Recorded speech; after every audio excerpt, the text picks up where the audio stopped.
Welcome to the Strategy and Policy Committee meeting, and good morning to everybody. I have been informed that there is a quorum present, and I am pleased to declare this morning's meeting open. We have received no apologies.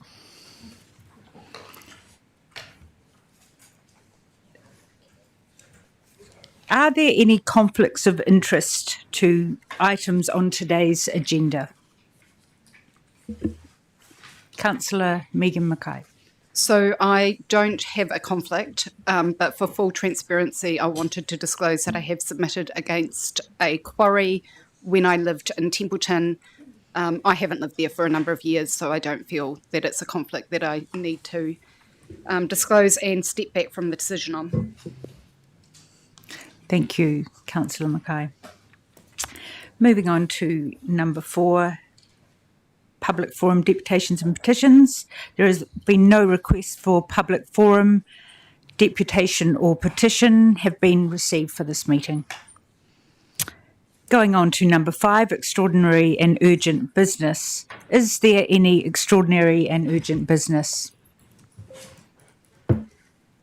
No, there being no urgent business, I will go on to number 6, Notices of Motion. We have received no notices of motion.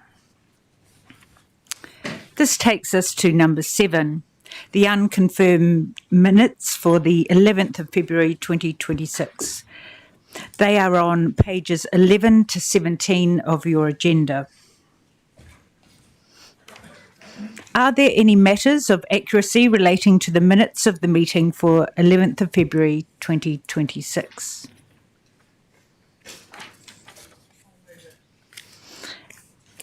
Okay, the motion is that we confirm the minutes for the Strategy and Policy Committee meeting held on the 11th of February 2026. Councillor Robin to move and Councillor Cranwell to second.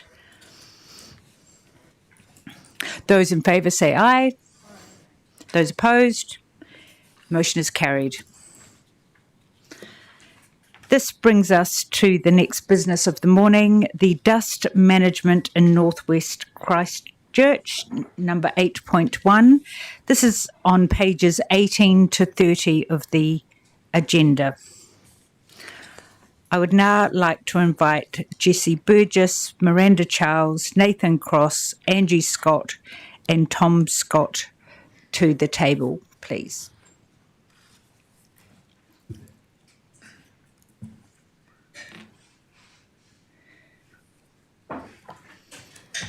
Thank you.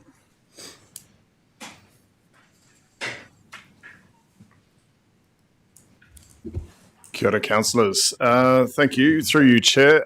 Just quickly like to introduce our team here at the table. Firstly, I'm Jessie Burgess. I'm Senior Strategy Manager here at Environment Canterbury in the Strategy and Planning team. To my right, I have Tom Scott, our Team Leader of Strategy and Planning. Angie Scott, Team Leader Climate Air Quality Science. Miranda Charles, Strategy Advisor in Tom's team. And online we have Nathan Cross, Senior Science Technician. We'll be running through the paper today. Happy to answer any questions as we go. So the purpose of today's paper is to respond to the resolutions to the previous committee meeting around the committee's agreement that a staged dust monitoring program for the residential areas adjacent to the Christchurch quarry zones initially focused on Yuldhurst be included for consideration through the development on the LTP 2027-37. Tom's going to just run you through the paper and the associated recommendations, and the team is here to answer any questions. So I'll hand over to Tom. Thank you. Thank you, Jessie. We'll take the paper as read, but I want to draw out some of the core decision in front of the committee today.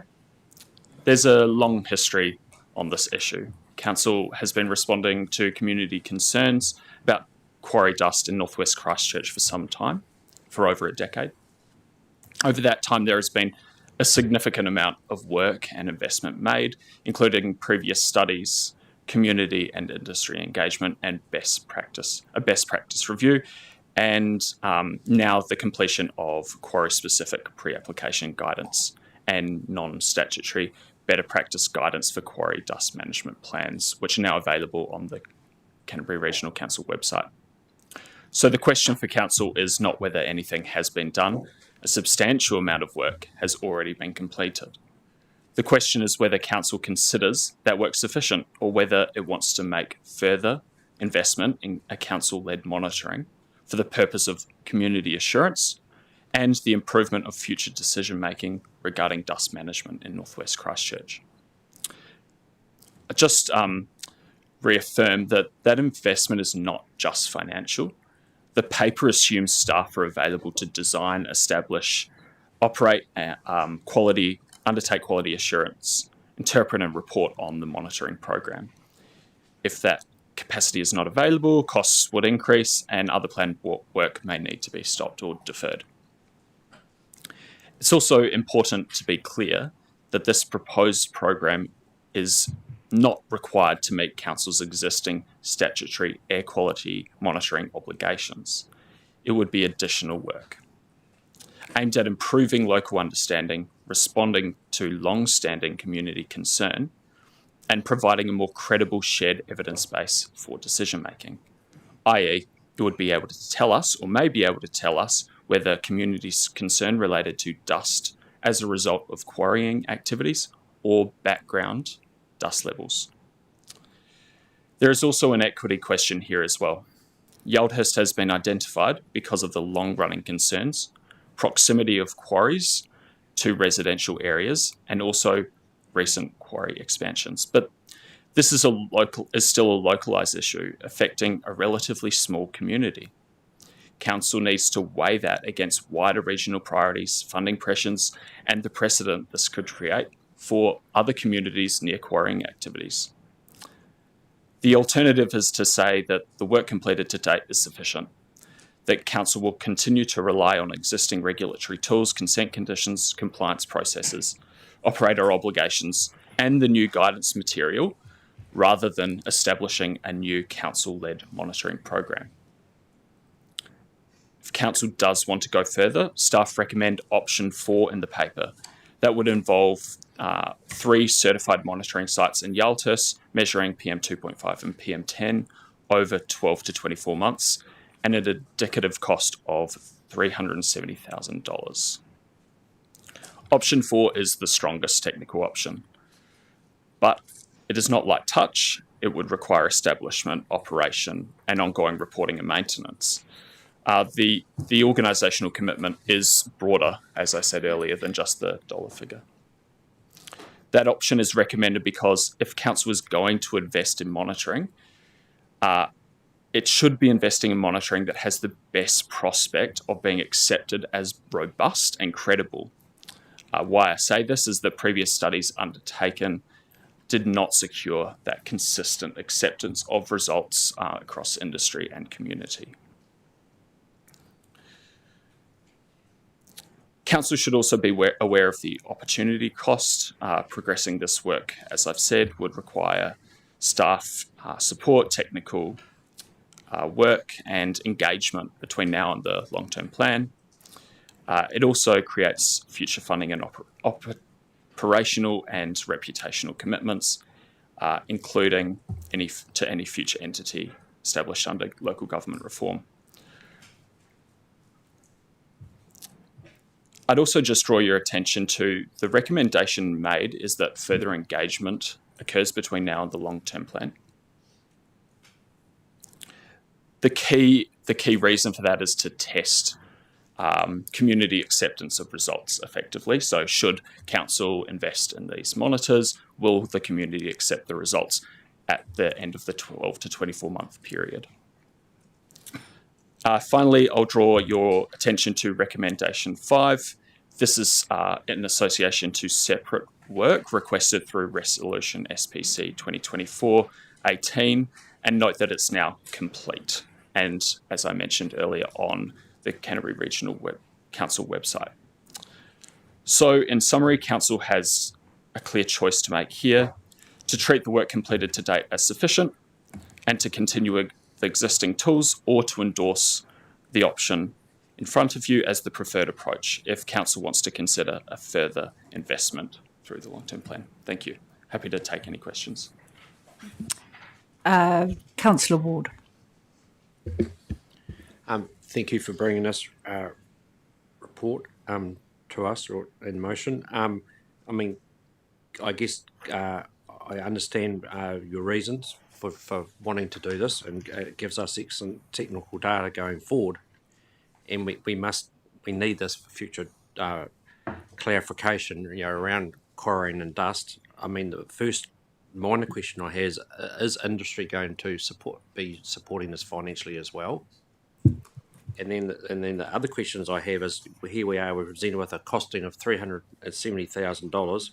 Some of that's the air monitoring stations at $99,000. Will they have a residual value at the end of this study? And what is that? So does and then your installation. I mean, it's quite a wide variation in pricing from $8,000 to $48,000. To me, that seems huge variation. So I'd like some justification around that as well. So to answer your first question, we have been undertaking engagement with industry. Industry undertakes its own monitoring, that is to varying degrees as a result of their consent conditions. The conversation to date is around provision of that data to the regional council to support the monitoring program. It has not been around cost sharing arrangements.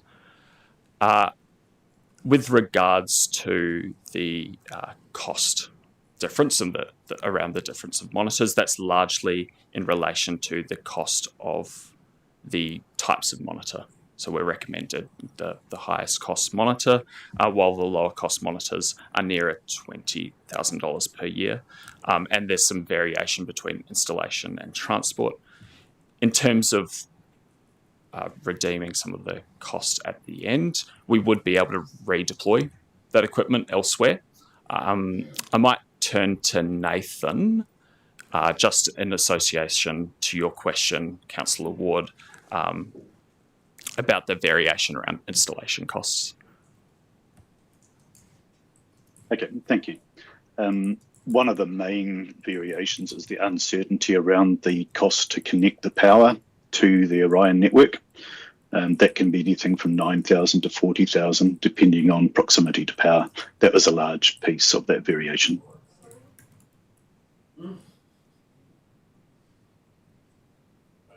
Any other questions regarding that pricing? Councillor Ward. So going back to my other question is, what will the monitoring equipment be worth at the end? What they perceive the residual value to be at the end? Our expectation, possible use, subject to there not being any ongoing monitoring requirements after the study, would be those instruments would then go into the replacement of our ambient air monitoring at other airsheds. As for the value, it would be if it's 2 years, it will be 20% will be removed of the total capital value. Thank you. Councillor Faulkner. Thank you for that. Well put together paper. I've got two questions, but I'll leave the later one to later, if that makes sense. The question around option 4, and it seems self-evident that option 4 is the best option. However, the data and the longevity of the testing period, would you have confidence from a scientific point of view that the quality of the data would be able to be used in a consenting and compliance aspect for a number of years after the results have been determined in a short to medium term? And I ask that question specifically in regards to Greater Christchurch is growing. We're getting more complaints on gravel extraction and everything like that. And you talk about community acceptance. So the value of the data may be more in compliance and consenting and community acceptance. So that's the big point that I want to get clear in my head. Yeah, thank you for that. In terms of whether, so I guess what you're saying is, how long will the data last and be relevant for, is what you're suggesting, and can you use it to apply to other places as well? One of the issues is that while it will be good for a certain period of time, the activity changes, and there's a lot of things that actually influence those measurements. So it'll be like the activity and where it's located and how often it is coming past the monitoring site. And, just the nature of the activity as well, what they're actually we know that, like, say, for the previous work we did in 2018, we wouldn't really want to apply that data now because the activity moved somewhere else within the quarry area, so it wasn't actually relevant. And if you wanted to use those measurements to broadly compare, like some other area, that you're looking at a consent in some other area, again, there are a lot of characteristics that are relevant, in terms of wind speed, wind direction, just environmental factors and that will influence the measurement as well as where the activity is. So I think that it will be quite specific to where the measurements are happening. Thank you, Councillor Sunkel. Could I just through the chair, just to add to that, the intent and one of the, I'll say, shortcomings, or one of the reasons previous studies hadn't been accepted, is the differentiation between dust occurring from background, so dust within the Canterbury Plains, and dust being created by quarrying activities. And so the focus of this is to create that understanding. So it hasn't been focused. I guess the point I'm trying to make is around compliance on an ongoing basis. It's to create that understanding so we can have certainty going forward that dust was created by background or not. Thank you, Councillor Sunkel. Oh, So just to take that a step further, so we're saying this is site-specific and that we couldn't use any of that data to have an argument or a conversation with any other party quarrying in a semi-urban environment.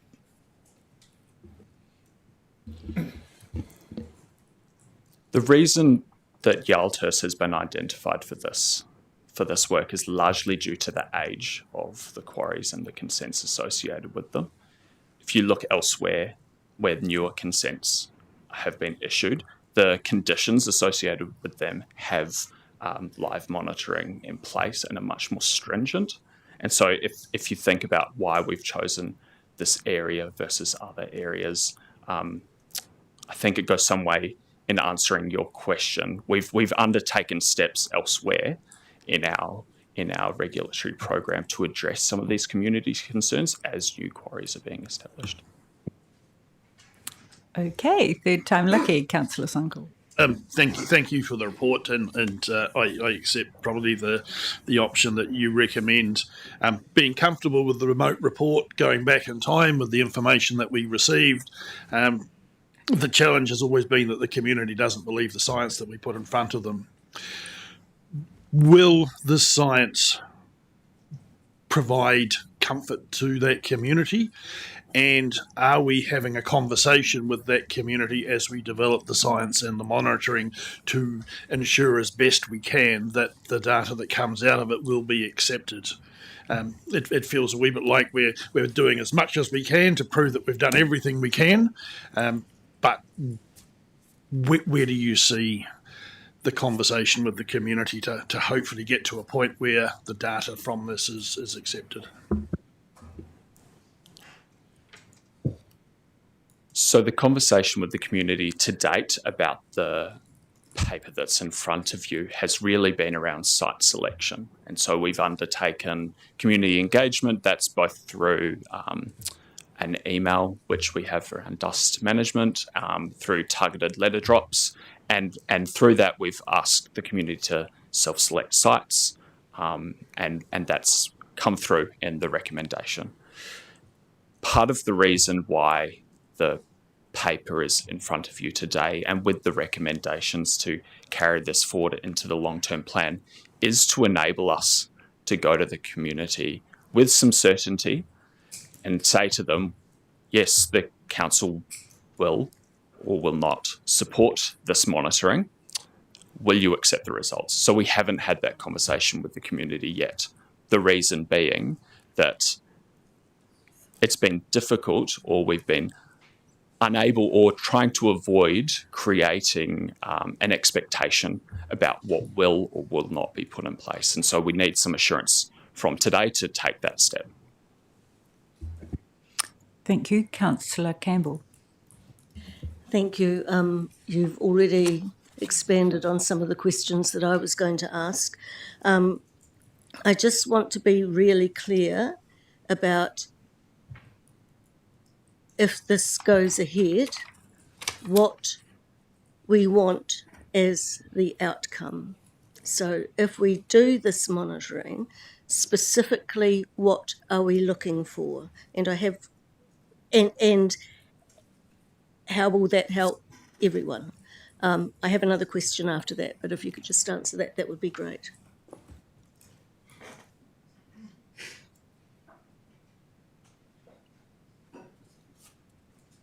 Through you, Chair. So ultimately, Councillor, this has been an ongoing conversation for a number of years now, with the community raising a number of concerns about the dust from what they perceive from the quarries. And so we've had multiple reports, we've had multiple briefings to Council in the past trienniums of Council, explaining the issues that have been at play here. The desired outcome here is to get to a point where the community understands the monitoring data that we have available. We can't get to a point where we agree on that data, as Tom just said, and ultimately we can look to try and put something in place to try and resolve the issues that are still at play. Ultimately, this depends on the data and everything that comes out of this program, so that we can have that further conversation and work towards resolution, whatever that may be at that point in time. Okay, so just one quick supplementary to that, and then my final question. So if we get to a place where the community goes, okay, we believe you, we all accept the same thing, would that approach then be taken, and you understand the data can't be used elsewhere, but would that then inform the approach that we would take in other points of places where there's contention with the community about quarrying? Yeah, look, I think we're always evolving our practices as we go forward and taking learnings from different situations. And as Angie said before, every site's different, every circumstance is different, every resource consent for a quarry is different, the environment's different, the receiving environment's different.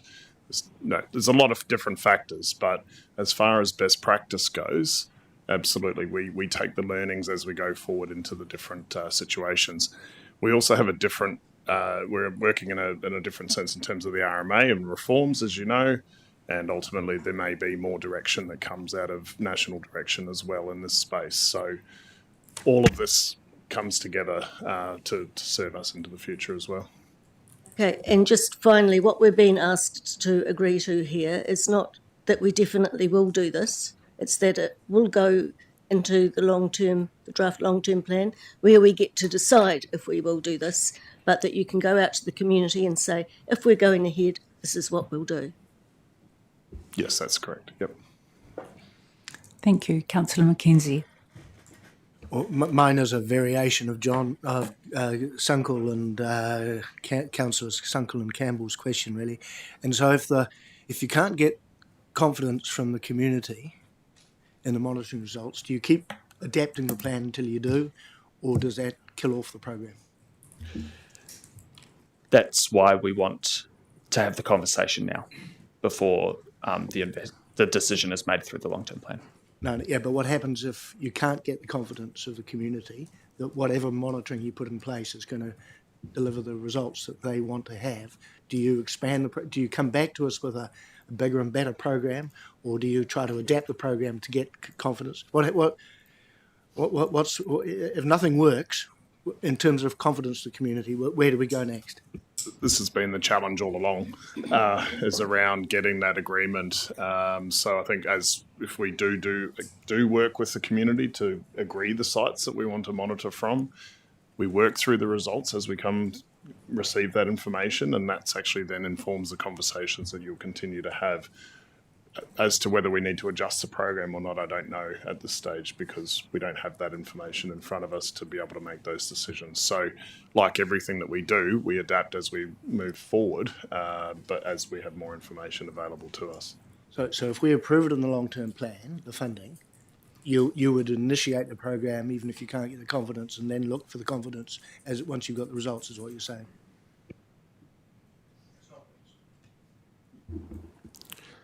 So by having a conversation with the community now, prior to the long-term plan, that will enable us to provide further advice to you when you make that decision about whether the investment's made. So, yeah, the intent is that would inform your decision at that point in time. Councillor Robinson. I hope I've remembered what I was going to say. No, a great report and very timely, a good notice of motion at the time, and it's coming forward now, which is great to see. I was just looking at, the quarries that were either consented or were pending approval between 2021 and 2023. And in that area alone, there was 252 hectares, which is a lot. And so most of those consents have conditions that they must pass a certain threshold, and they have boundary sensors and things. So my question would be that we need to go for the best version of what we can do that's verified data for health through that, the best quantifiable data, I guess. And I think it would be best to have that best version in the community, as we do with other types of consenting activities. We have water monitoring sites of our own, as well as those that the consent holder has. And so in order to expand our network of understanding of health issues, I really do believe we need to go for the better 4-year option with the best version of sensors that we can find. So my question is, the sensors that you have considered here, would they be the best version that could pick up, different types of materials? I guess a robotic type nose, sensors that could pick up data on the spot and separate them as particular particulates. Sorry, can you just repeat the last bit you said? I missed that. There's some sensors that can actually pick up particulates and verify what they are almost instantaneously, and say that they are from roading, or they are from industry, or they are from cars. There are ones that are programmable to the point that they're so detailed, and they're like a robotic nose. Would that be the type of sensor that we would seek funding for to make sure it's verifiable data? I think what we're looking at here, so what's proposed in this document, is that we're looking at regulatory quality instruments. So they're the ones that we use at our monitoring sites in order to compare to relate the measurements to guidelines and standards. So that is the main reason why these ones have been put forward. They don't tell you what the sources are. There is no measurement within them. They just measure the PM, like the particulate, but they don't say what the sources are. You have to run specific studies. I haven't come across those instruments. Nathan might know more, but I haven't come across any that...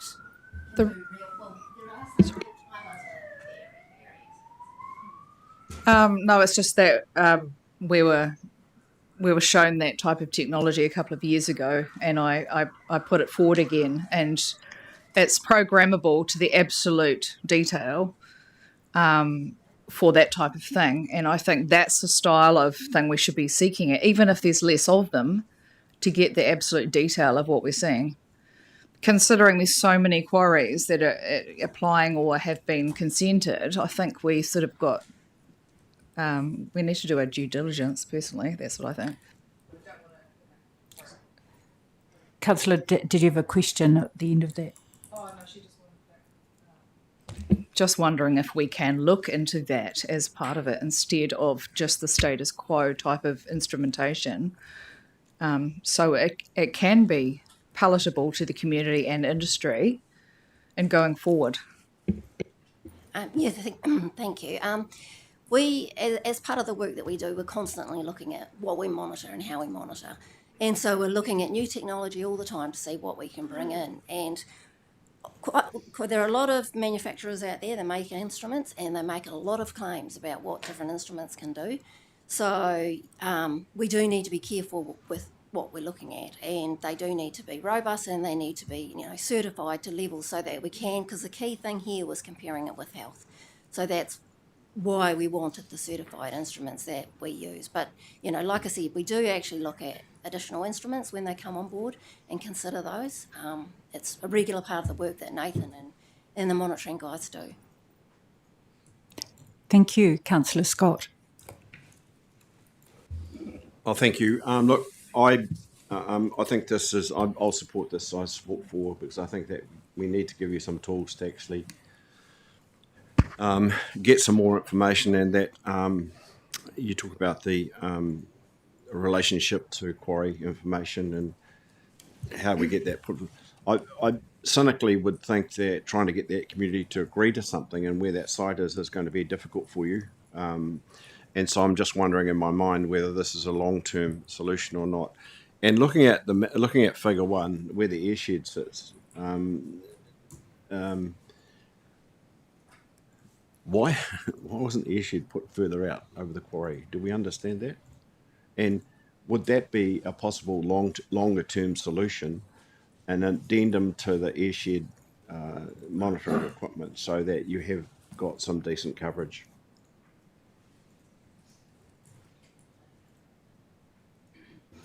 So the airshed boundary was based on, I think it was clean air zones that were specified in the plan at the time.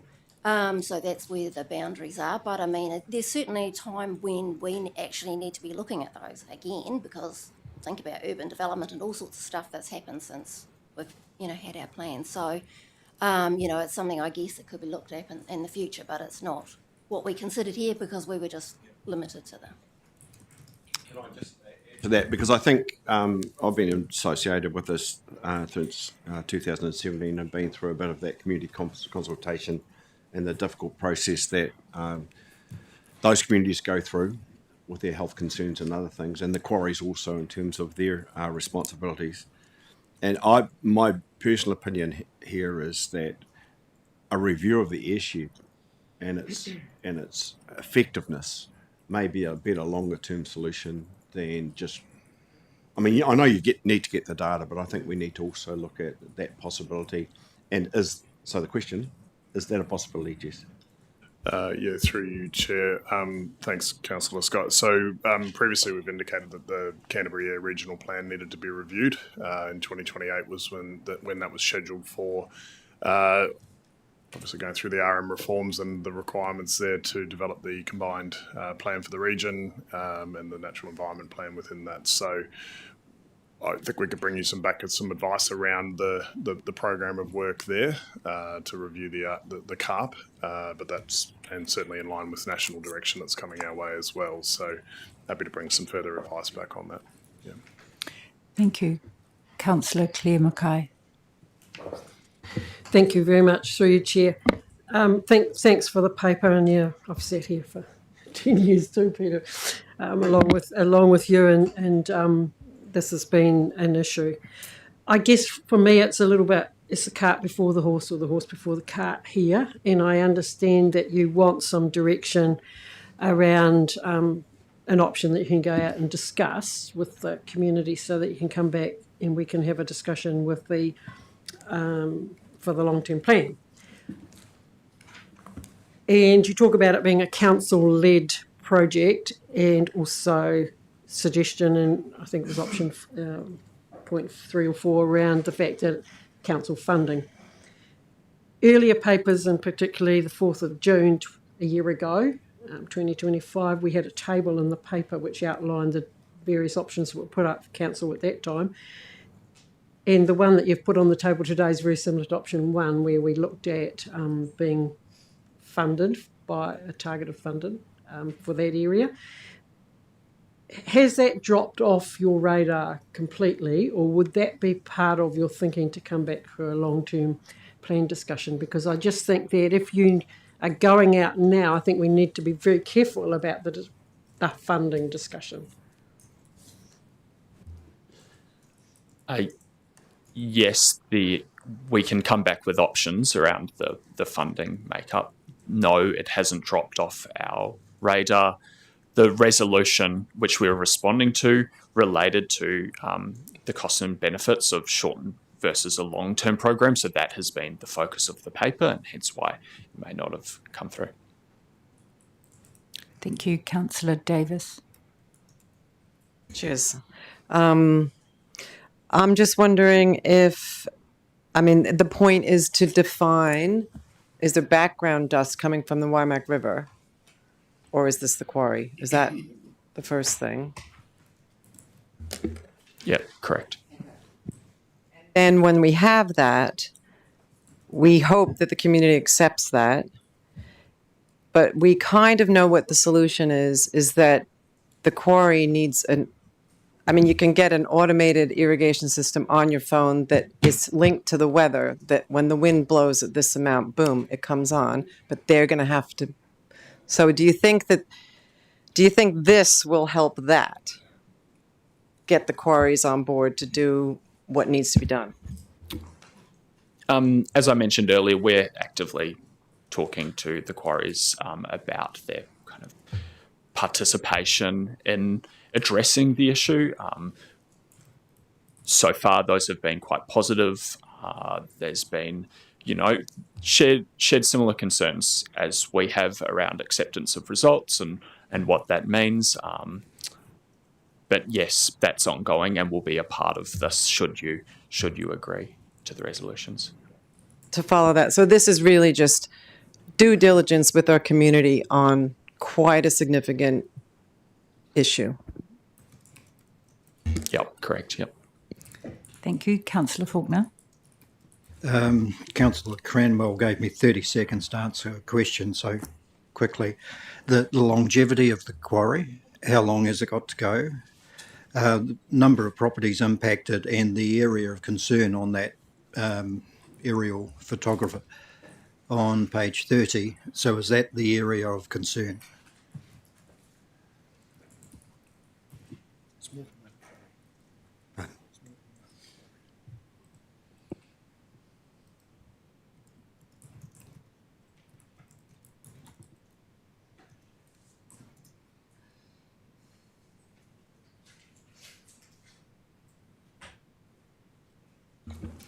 So in terms of the age of the quarry, so your first part of your question, there has been a recent expansion in that area. So if that gives you an indication of the lifetime, so there is some significant lifetime left in that area. Properties? Minimal. I don't have an exact number for you, but we can come back to you. It is minimal. Yep. Thank you, Councillor Moody.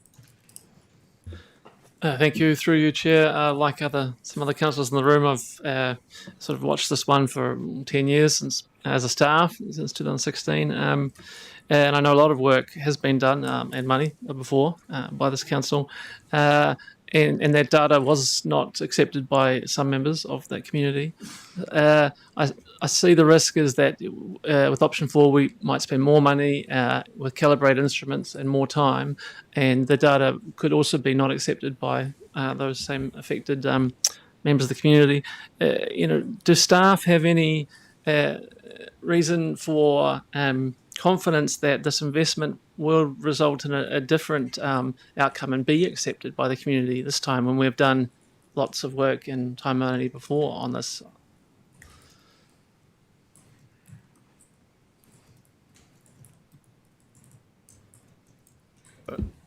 Through you, Chair. Absolutely, that's a challenge ahead of us.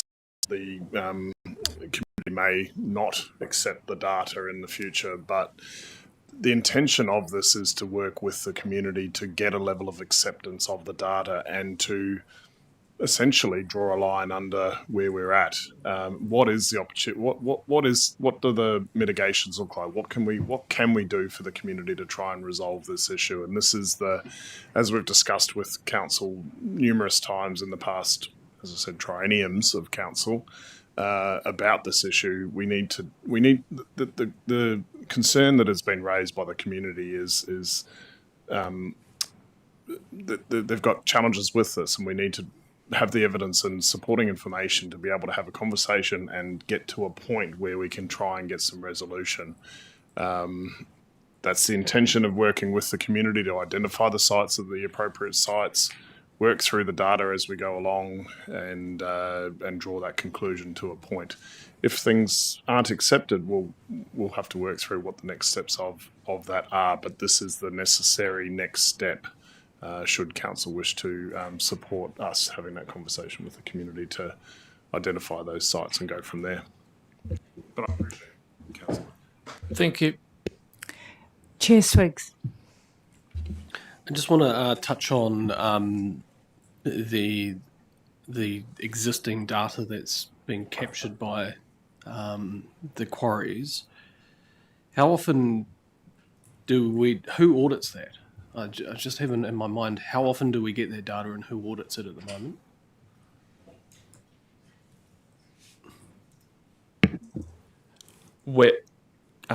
Through your chair, as I mentioned earlier, we are actively having a conversation with the quarries about what ongoing receipt of that data looks like.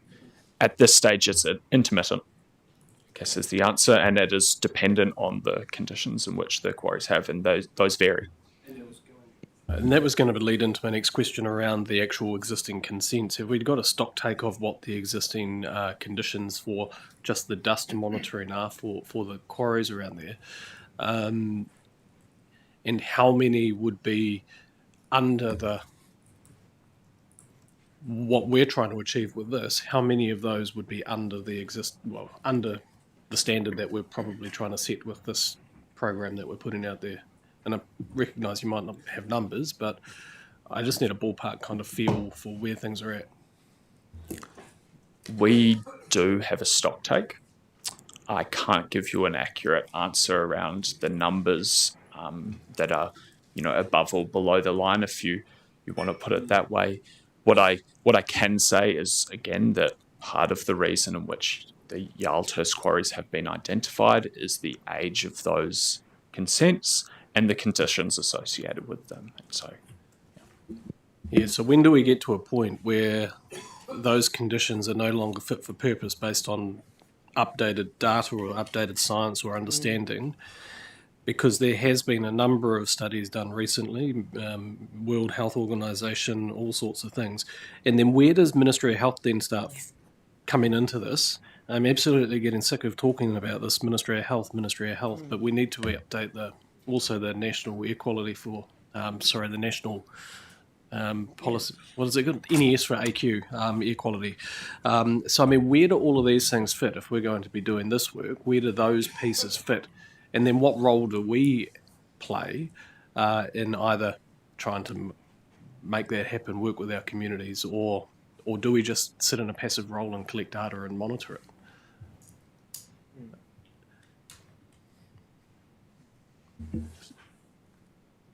So I think part of your question was around the national standards for air quality.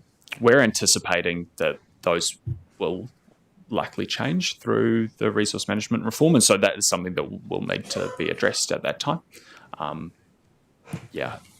Otherwise, we can come back to you with some further clarity around your... Yeah, that would be useful, because I'm in support of doing this, but I am also acutely aware that we need to have an end outcome. We can't just put data here. The community may or may not accept it, but actually there's something bigger here that we've got to try and work towards. And I'm not seeing that come through this, because there's other communities around the place. There's quarries are moving into different locations where different communities will have different sets of reverse sensitivities. So, yes, this is great, but what is our end outcome? And have you guys started thinking about that? Or is there any work program towards doing that?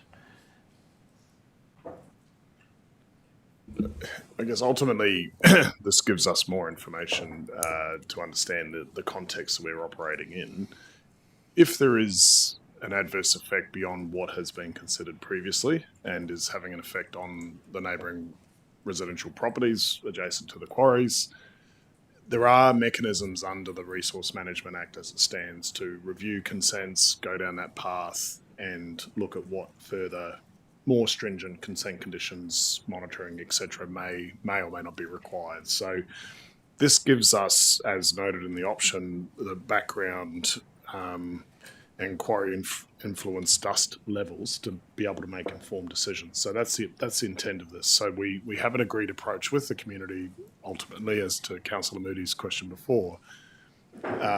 We are in agreement around where the evidence that's coming to us, and we can make informed decisions about which way to go from there. There are options available to us. New quarries around the region will be consented or may not be consented, depending on the circumstances, and they will be subject to the potentially more stringent conditions. Tom's correct in terms of the national environmental standards on air quality, and this is something we've been advocating to government for a number of years now to be looked at, but it hasn't been a priority up until this point. We do have the resource management reforms coming through and national directions being reviewed as part of that process. So we expect that there'll be some direction and maybe changes in settings and things and expectations around that as well, more broadly potentially than just dust as well. There's one part that hasn't been answered is where is Te Whatu Ora on this? Where are they at with air quality, dust and background? They've got a lot on, anthropogenic emissions, but nothing about this type of emissions. Have we been engaging with them through this process, and where have they come through with this? The focus of this work has been around the resolutions. We haven't engaged with Te Whatu Ora to this date, but we can. Thank you, Councillor Gerard. Thank you. This is a follow-up from Councillor Davies and about mitigation. And obviously water's a very important part of mitigation if it's required. And I'm not sure where Yoldhurst is with their availability for water for this purpose. I'm thinking Plan Change 8. And obviously in over-allocated catchments, it is an issue that needs to be addressed. So is there, do you know, I don't expect you to have this answer today, but it's just, is there water available for, have they got permits for water, for mitigation? Through you, Chair, my understanding it may vary from consent to quarry, but there will be a requirement for them to have mitigation on site for dust mitigation. So often drawing maybe from the water available to them, or bringing water onto the site as well, which has been happened in the past as well with water carts and whatnot. So that mitigation requirement, where there is an adverse effect associated with dust, is still so. Quarry operators are required to meet the conditions of their consent, and if not, they're in breach. So, Councillor Mackenzie. Yeah, thank you, Madam Chair. Jesse or Tom, one of you, I think, said something you want to put the issue to bed, and I may have got the context slightly wrong, but it did spark the question. There is, if we do make an investment in, let's say, option 4, is that likely to, in the long term, deliver a saving to ratepayers and to the industry in terms of cost of compliance and monitoring and all those other costs that we're having to as we respond to complaints, we're having to put resources into responding to those complaints. So is there a hope that this might put some of those costs to bed? So there's an offset against that 375,000. Through you, Chair, I've been involved in this a long time. And, look, the community has raised concerns with council about this for a number of years. It does have put a lot of pressure on the community. They've got a lot of time and emotion invested in this. It has been a challenge for them going for, as I say, for a number of years. We would like to try and draw this to a resolution as best we can. That's the point of doing the further monitoring, to get agreement on the results, get work towards resolution, so that we're not continuing to have this conversation for a number of years to come. Using your words of putting it to bed, it's just we need to work towards some form of resolution.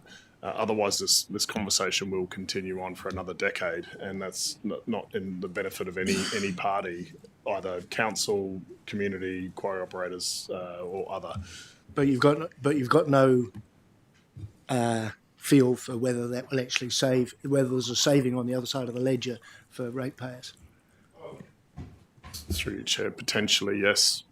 We've spent I've sat here in front of you a number of times, spent a number of years working on this program of work, and that is a cost to the council, to ratepayers, in terms of the time that we're spending on this. So absolutely, there'll be a potential, if we can reach a resolution at some point, there will be potentially cost savings. That's just a fact that we're not spending as much time on the work in front of us, but yeah. Absolutely. To what that looks like, I'm not quite sure. Thank you. Councillor Moody. Thank you, staff. Through you, Chair. So, Council's heard how much the source of the issue is that these quarries operate under old consents, that might have inadequate conditions. I'm inferring they're not as good as newer consents, which might contain industry best practice, and we heard about live monitoring, being part of the newer consents. My question is, my understanding is that ECAN does have the ability, if we feel that any consent for any industry isn't doing its job, isn't fit for purpose, that we do have the ability to review that consent, and which would then give us the opportunity to have the adequate conditions in the consent, so that those costs for live monitoring and best practice would fall on the business where they would normally sit, rather than on the ratepayer as we're proposing today as a sort of a band-aid. Can you confirm if my understanding is right there, that we could just review those consents?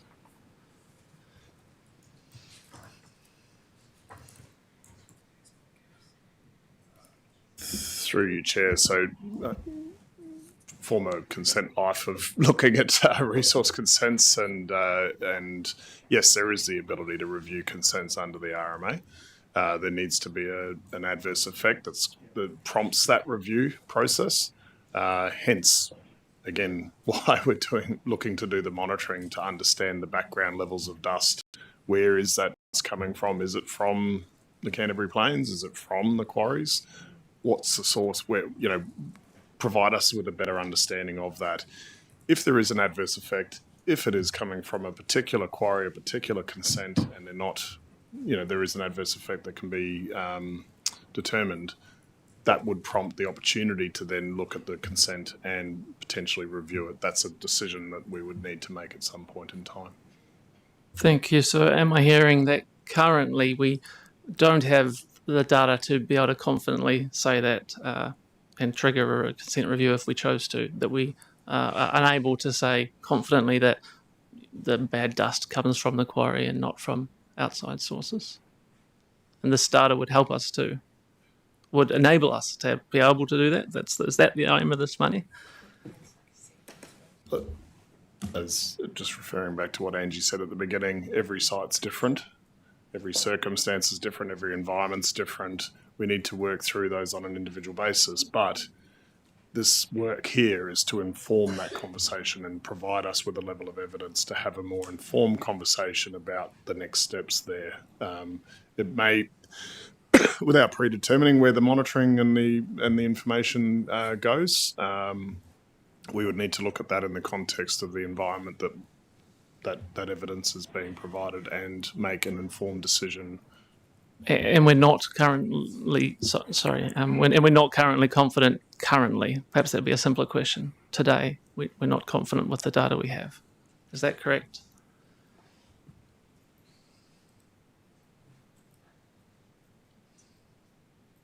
It's not that we're not confident with the data that we have, it's just having the right data to inform a conversation on a case-by-case basis, whether there's an issue arising or not. Thank you, Councillor Robinson. Thank you. I understand where you're coming from, but I guess it's the context of the last triennium and the notice of motion, and that's understanding that is where we're at now. I think that's great. Just looking at where the airshed is, and it looks to be finishing up at Old West Coast Road. Is that correct? What from that image on page 30? Well, it's 4 there, but 30 or 58. So the Christchurch airshed finishes at Old West Coast Road, and that's where the quarries start. I'm wondering, sorry, this is probably not really within the realm of what we're talking about, but it kind of is. Learning from the Bromley particular incident and how citizen science, in retrospect, really put a lot more weight onto the issue than was considered at the time, and how sort of a review of that really showed that, okay, there's a lot of people concerned and we need to listen to communities more and give effect to that. Have we got citizen science information here other than sort of smelt it and that stuff? Have we got citizen science data that could, it probably has already, I'm jumping over something, aren't I? That really could feed into this, and the potential for a review of the airshed, bringing it from somewhere else and extending it over this, so we've got a little bit more oomph. So the community are able to make complaints about air quality, and that's done through our website, and we capture that. I just draw your attention that we haven't received any complaints through that process for over 12 months in this area. So when you're talking about citizen science and the data points that we can collect through that process, yep, it's available. That's established through a complaints process. Is it readily known, though, that people are able to do that? Because to be quite honest, I didn't know about the smelted option for odour at the time, you know, when there was odour. So I'm wondering how apparent that is in the community. That would be a really good thing to feed into. You know, you might see something that would... Through you, Chair, I think as Angie mentioned before, we're looking at regulatory grade monitoring sites here to inform our compliance with national environmental standards and informing resource consent applications. So there is a difference between like citizen science led monitoring equipment and what we would use as a regulatory grade environmental monitoring equipment. So you're not comparing apples with apples. There's a difference there. Yes, the information is useful, but what does it tell us, and what is that information, and how are we testing that, and what is its use in terms of the processes that we need to follow from there. So absolutely take your point. Just need to be careful about what we're using and what we're not using. Yeah, I understand that. But what I was thinking in my head is if that was an option, it could actually highlight areas in which is the best place to place these sensors. But yeah, I can see that. Yeah.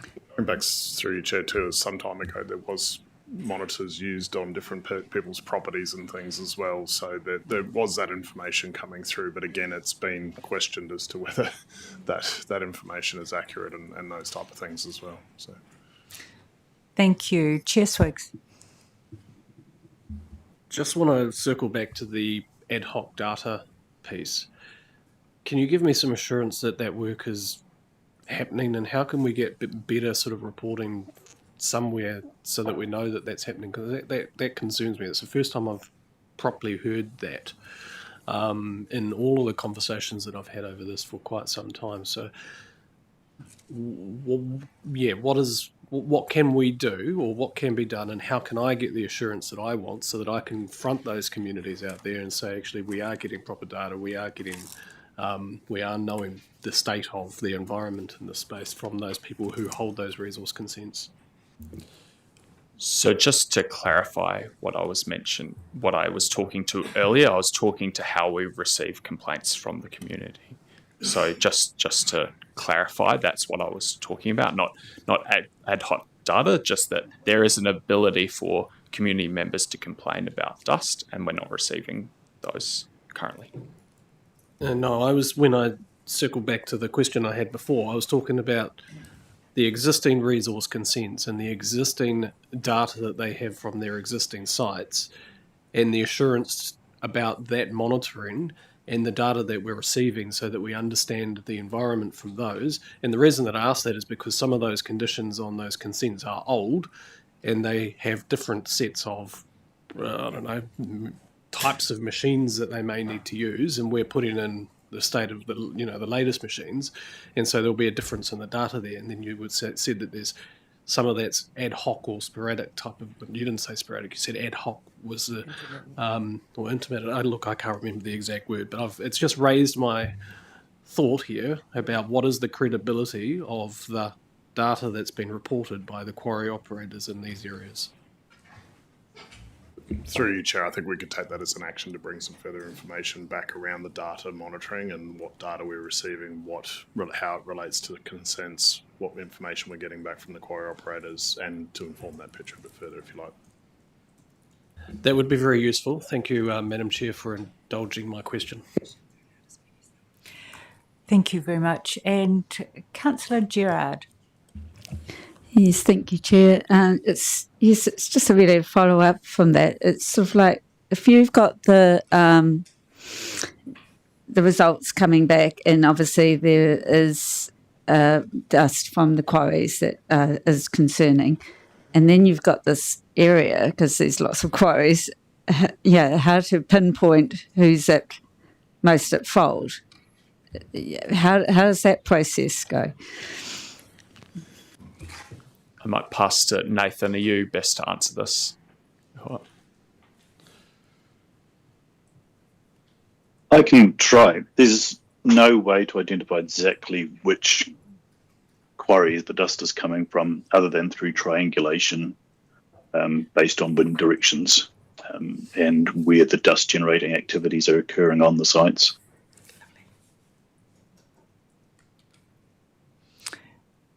Thank you. Councillor Faulkner, did you have one final question? Be a final one. It goes back to Chair Swiggs's comment, an end outcome. And I can't see a positive end outcome because we could get the data collected and show that there is an issue. But then the quarrying operators have a consent in operation, and unless the consent is pulled in, there's nothing we can do. So I'm not seeing an end outcome of this process. Sorry, what was your question? I don't see an end outcome. Do you see an end outcome? Yeah. In terms of what's in front of us now, the end outcome would be to have the further engagement with the community between now and the long-term plan, to come back to council with advice on how that has been undertaken, and then for the council to make a decision on whether it wants to continue with this program. Through you, Chair, I think just what you're saying, Councillor Faulkner, is what is the ultimate outcome with the community and where we get to.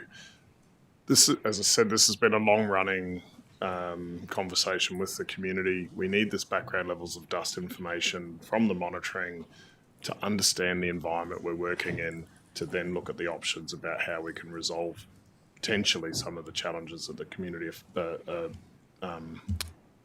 stating to us. At that point in time, there'll be decisions needing to be made, and that's the ultimate point we get to at this stage.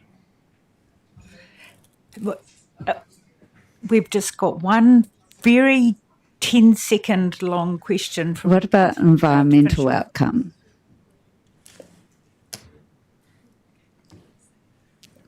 This is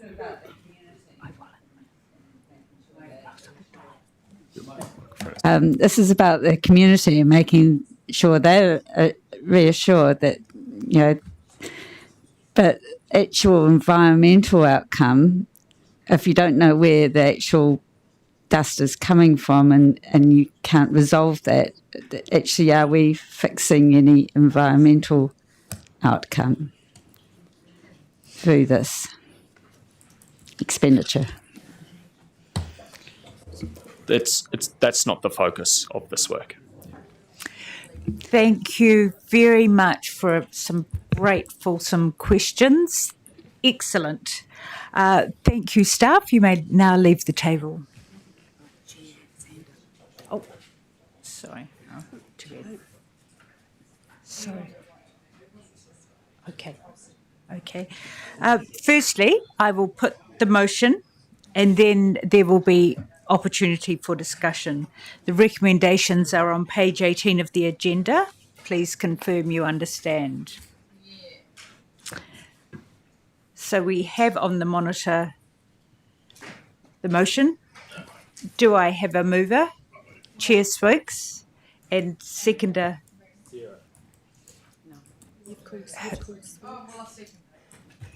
Councillor Robinson to second.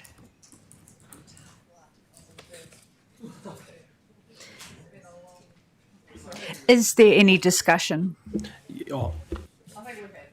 I just wanted to thank the staff for bringing this to us, and I know that this has been a long-winded process, and I appreciate the complexities that you've had to do this. But I also want to recognise the community. That's the reason why we are doing this. In saying that, I support this option, but the community feedback makes it clear that we do need to be thinking about just more than installing monitors, and I do hope that through the community conversations that we have, that will happen. For me, the central issue to this was trust. The residents have raised dust concerns for years, as we've heard about, and the feedback that I have is that they don't currently have confidence in the operator self-monitoring, previous studies, or the monitoring data that's been used to date. And we did hear that, and I recognise and thank the staff for owning that. And we should acknowledge that. And we do not need to make any findings today, but we should recognise that the quarries living near residents and these activities that experience real concern, stress and loss of confidences. And if we choose to do this monitoring, it needs to be council-led, independent, transparent and technically robust.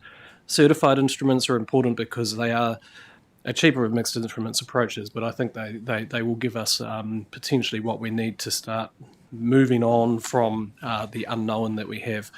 I do think we should around the consent conditions, I do think that we should probably assume that newer consent conditions do mean lower risk, but conditions only work if monitoring is correctly located, independently checked and reported and enforced, and I'm not 100% confident in that process, especially in some of the older consents. And I know that there are some good operators out there. I've seen those and I've been in those places, and I thank the people who have taken the time to try and show us that. But there are also rogues in those locations. So we do need to be clear about what PM10 and 2.5 monitoring can and cannot prove, and it should, and I'm really looking forward to getting to the patterns of what there is. The community is asking fair questions about source attribution. If people are being told dust may come from a road or other sources, then we need to consider whether some of those particular analysis needs to be evidence-based from Ministry of Health, for example.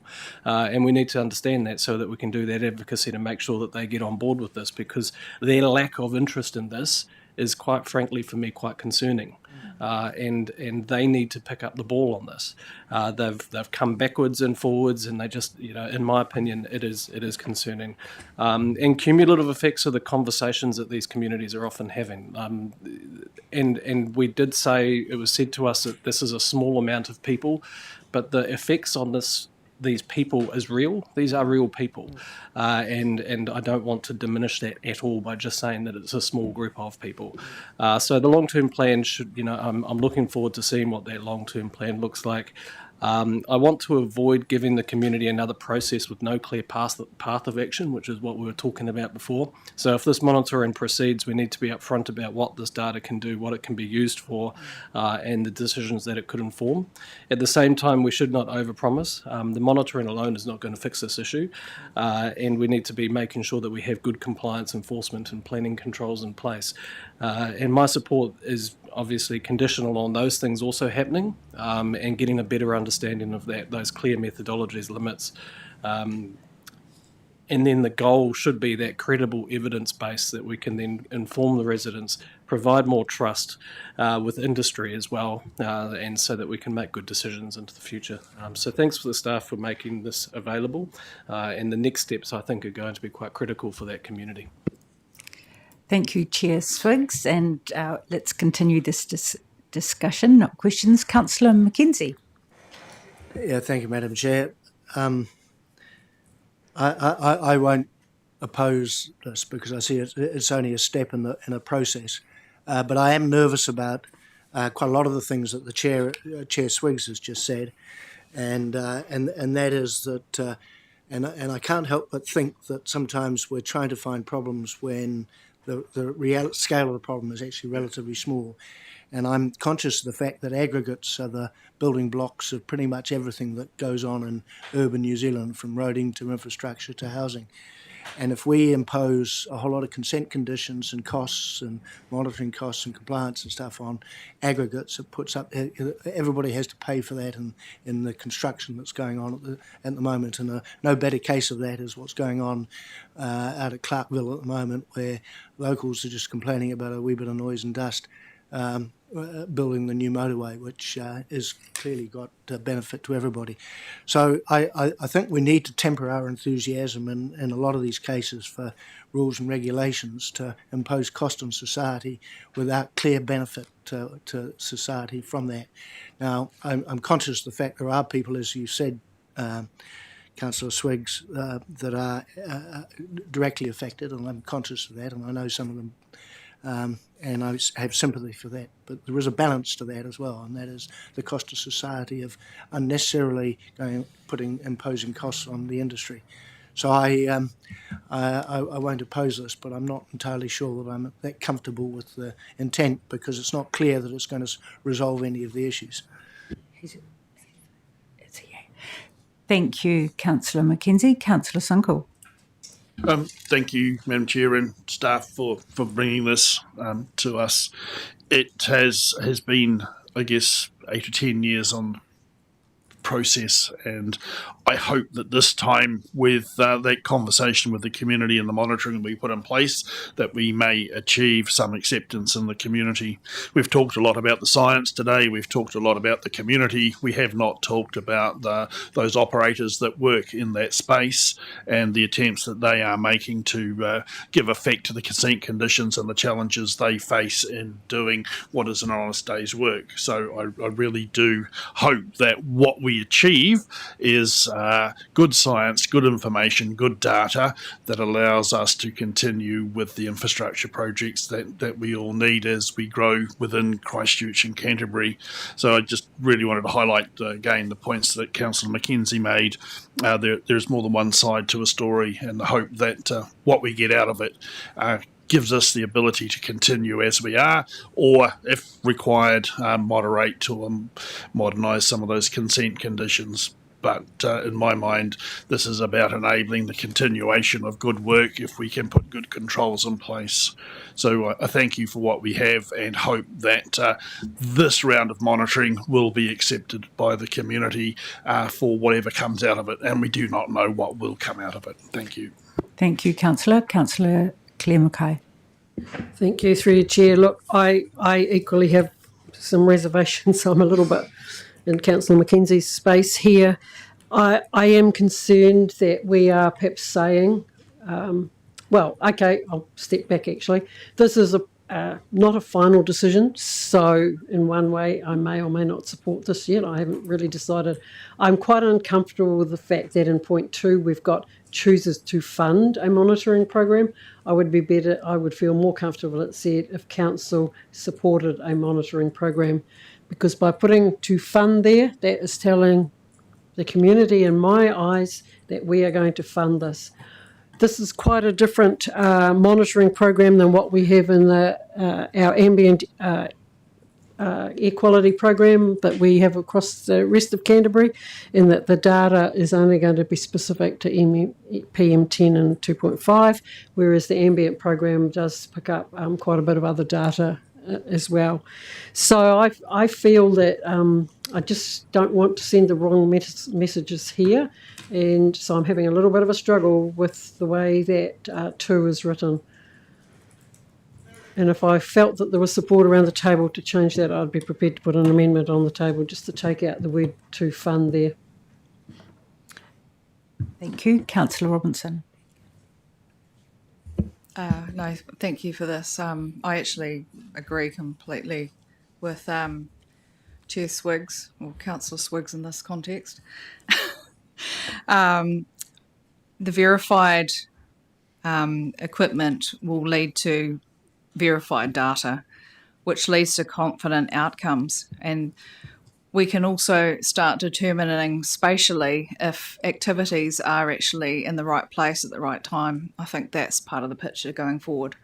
But now I'm sure the majority of those operators will be working within conditions set to them. But just as we do with water, we sink wells here at ECAN to assess other water activities or groundwater information, and that's not at the cost of the community itself. We foot that so that we can see an isolated data set that is separate to the consent holder, and that's good. We should be doing that. And this is the same instance. We should be getting isolated information that verifies data or challenges data from different activities. And so going forward, I would hope that people would actually support this, because the community has come in many, many times to say we are suffering. I would also like to see, as part of this going forward from today, as opposed to in the future, a comms piece with that community to say, if you are having issues in the meantime, this is the means in which you can say that, and we start collecting data, whether it's anecdotal or not. As with the Bromley case, they proved that citizen science and anecdotal commentary should have been considered with more strength than it was. And so I say the same for this, that people are breathing in dust extremely close to the boundary of their homes and in an airshed area, and we should be monitoring this. It's not actually a massive ask, and I wish we could do it from today, to be honest, rather than waiting on a long-term plan that may or may not deliver. I think it's actually warranted now, and so I do strongly support that, and I'll stop right there. Thank you very much. Councillor Ward. Sorry, I need my reading glasses. I too have some concerns around item number 2 on the motions around and echo the concerns of Councillor Mackay around the word to fund. I personally think this should be to support, or, I mean, I'm not a wordsmith, but I would quite like to see this item on the agenda changed. Yeah. Thank you. We'll go to Councillor Gerard. I support Councillor Swiggs in his, and I also really want to thank staff for all the work. I know that they've been doing a lot of work with the quarry community as well, and I would like to see if we can do more work in that area, continue to work with that community as far as bringing up the laggards. So there are non-regulatory work we could be doing there. So, and for the community, I think it is really important that we find out what is ambient and what is coming from the activity itself. So I think that's very important. And I also would like to bring up what Councillor Robinson said about having the community more involved in this, and I might be door knocking. Okay, thank you. Thank you. Councillor Davis. Yeah, thanks. I'd love to see the word whataora in number 4, just because if you're going to go out and engage with communities and quarry representatives, I really do think you'd get a lot more buy-in if whataora was part of that engagement. And then, of course, if you do just change the wording to support the monitoring, because then maybe someone at University of Canterbury is doing a PhD, and because the more you engage, the more accepted your results are. Thank you. Councillor Cranmore. Kia ora tātou. I endorse the comments of Chair Swiggs. As he's a constituent councillor of the West, he's been involved in community meetings, been out there. We've had a lot of people from the community come in here and do deputations and talk about the issues. So I really like to congratulate staff on this, bringing this to us. I will be supporting all the recommendations down, probably support Councillor Genevieve Robinson. In a sense of, like, if we could vote for this right now, I'd probably vote yes if this was a resolution. But it is going to the long-term plan, and it is going out for consultation. So there's that there, but also especially item number 4, really see the staff going out to the affected communities, and the preferred approach, especially in confidence of the monitoring results. As I reiterate, I've been here 10 years. We've heard a lot, especially looking at across the road there, Councillor Sunknall. He's was in the firing line there for a while, so we know that it's a big issue. So I will support this. Kia ora. Thank you, Councillor Faulkner. Thank you. I looked at this paper and I thought it was very well written, and my initial thought was to wholeheartedly support it. I wouldn't support it unless item 4 was in here, because coming from a farming background, engagement with affected communities is a crucial part of making progress. So I want to see that as a priority and a focus, because I want to see an outcome coming out of this whole process. And also in item 2, it says if the council chooses, and that gives me comfort that unless we have something in front of us that is substantial and proactive, we do not have to follow through. So I think the onus is on the community, not just the community of affected parties, but the quarries as well, to come to some agreement that the preferred approach is going to be acceptable. And then I'm happy to accept. Thank you, Councillor Faulkner. Councillor Claire Mackay, do you feel you would so like to move an amendment? I will put it on the table and test the mood, if I may. And it's just changing the word in point 2, if the council chooses to support a monitoring program. The reason I would like to take the to fund out is I think I don't want to lead the community and having the conversation with staff now to think that this is going to be a council general rated funding thing from over. Because this is a precedent. If we set this, I hear the conversation that Councillor Robinson outlined, but we already have regional air ambient quality program. We already have a regional well testing program, But this is very specific, and I just would like to test that. It's not saying that in the future that it wouldn't be council funded, but it gives us the option to have the discussion when it comes back to us. And it's just about not misleading the community around what it may look like in funding in the future.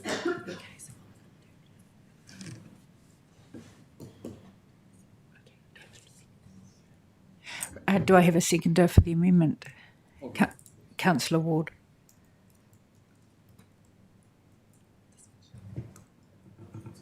We'll go to decision. Oh, discussion, sorry.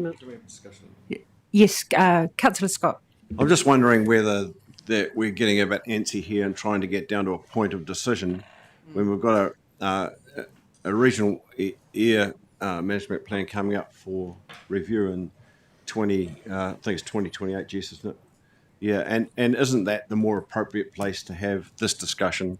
What we're trying to do is we're trying to add on to something that a community is complaining about, which is fair. I've been part of that discussion. And I think that we're getting too carried away and trying to change the rules here. Now, the rules exist in the Canterbury Regional Plan, the air plan. And my suggestion at the time when I spoke, when I asked my question was, would it be more appropriate to change the airshed areas? And that would then include this area and make it more applicable. I tend to agree with Councillor Mackay that we're trying to push this council into something that's not practical. Thank you. Councillor Megan Mackay.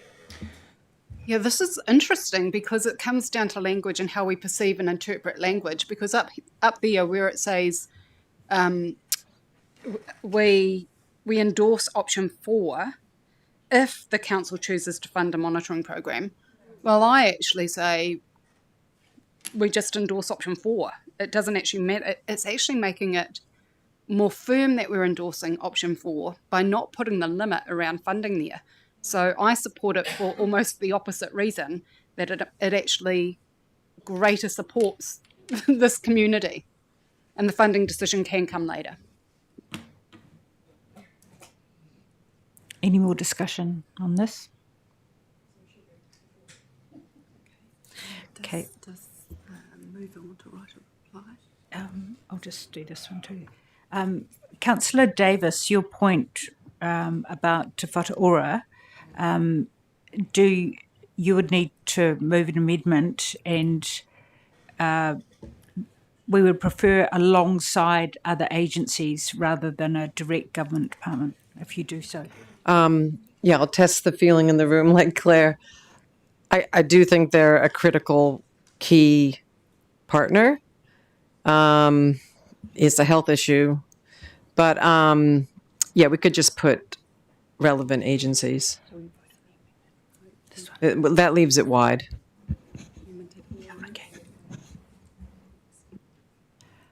Okay, so we'll go back to the amendment we're dealing with, and I will take a vote. All those in favour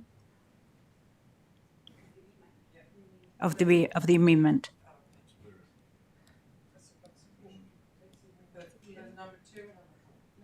Number 2.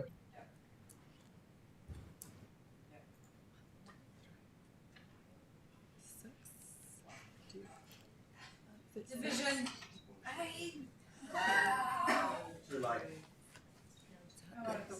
put their hands up. Get their hands up. Can you put your hands up, please? 1, 2, 3, 4, 5, 6, 7, 8, 9.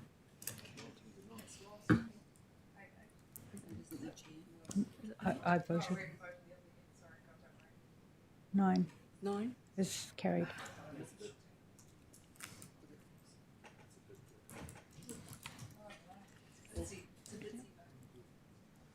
Yep, carried.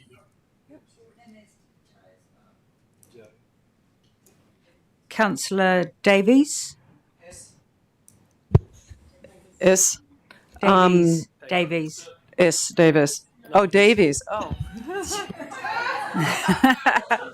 Just for clarification through the chair, can you just do it again so we can see all the hands? Okay. So what amendment are we voting on, sorry? Sorry, Deputy Chair Cranwell has just asked if we can please have the show of hands again because he felt it was unclear.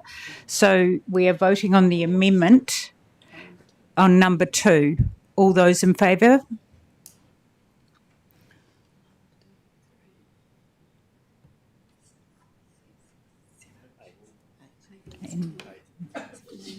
Me. And me. That's eight. It's 8.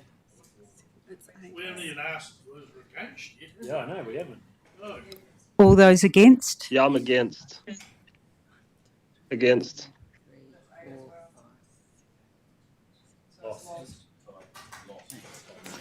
Okay, the amendment is lost.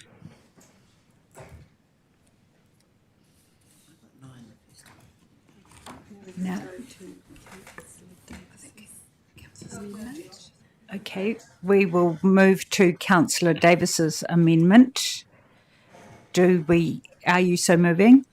Yes, relevant agencies. Do we have a seconder for that? Let's see what it is. So we'll get the writing.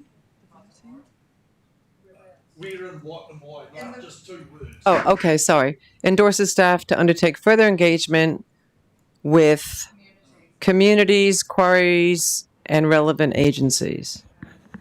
I'd love to say Fata Ora. I mean, we should say Fata Ora. Let's.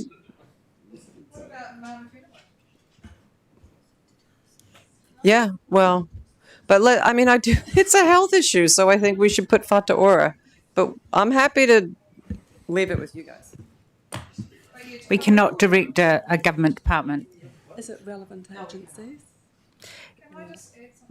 Alongside other agencies, I think would be acceptable. Yes. Te Whata Ora would only support the long-term and certified data going forward. And this is what we're voting on. So I think it's best to actually add them to it. So it's going along the methodology that they also required for their investigations. Councillor Megan Mackay.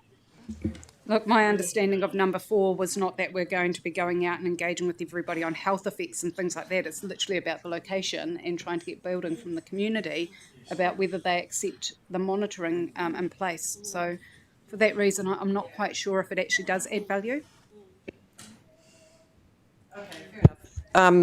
We'll leave it for down the road. You withdraw your amendment. Yep. The amendment is withdrawn.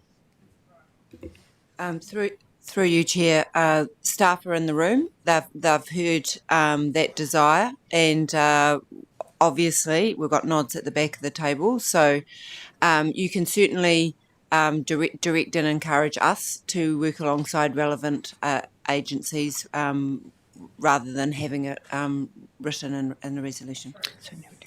The point being that if they're engaged or just kept across it, the community is going to accept it more. And that's the whole point, isn't it? We want them to buy in and then, move on. Yeah.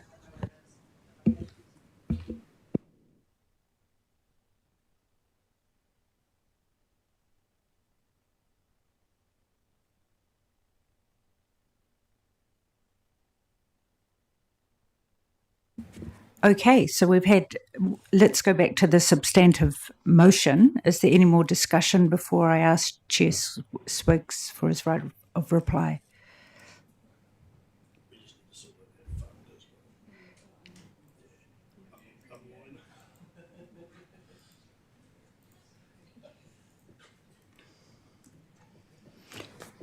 Okay, Chair Swiggs. Thank you, and I respect the debate that just had around the table and the changes that people wanted to make.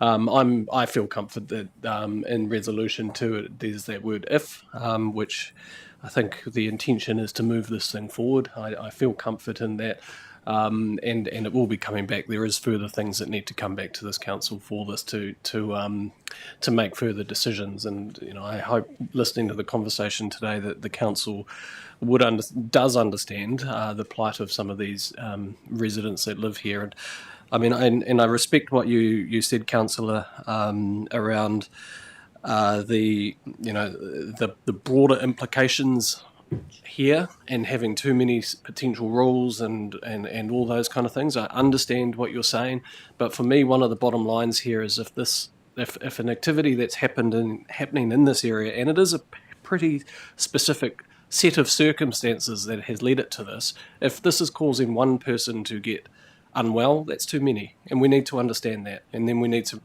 to then advocate to understanding our rule settings so that we can then inform that for the spatial planning that's coming up. So this is not for me about putting rules upon rules that's not necessary. This is about if one person is getting unwell because of a set of circumstances that led to quarries being in this location, that's not good enough for me. I want to understand that so that we can do better planning in the future, and I really hope we get to that point. But thank you for the respectful conversation and debate on this. Thank you, everybody. We will now go to a vote. All those in favour say aye. Aye. All those against say no. Abstentions? Councillor Mackay abstains. The motion is carried. Thank you for a very substantial debate and conclusion to this matter. I will now say that we're going to break for lunch for 30 minutes and welcome you back at 12:38. Thank you.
We're now live.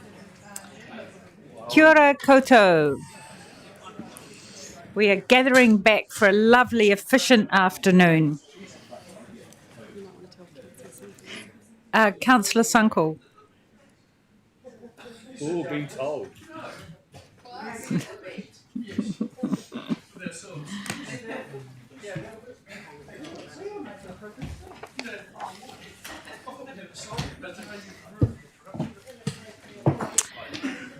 Okay. A good game's a quick game. We are up to 8.2, the submission on the time of use charging regulations. We will find that on pages 31 to 36 of the agenda. We have, speaking with us today, we have staff Jessie Burgess, our Senior Strategy Manager, Tiara Thorby, our Senior Strategy Advisor. Can you both please come to the table?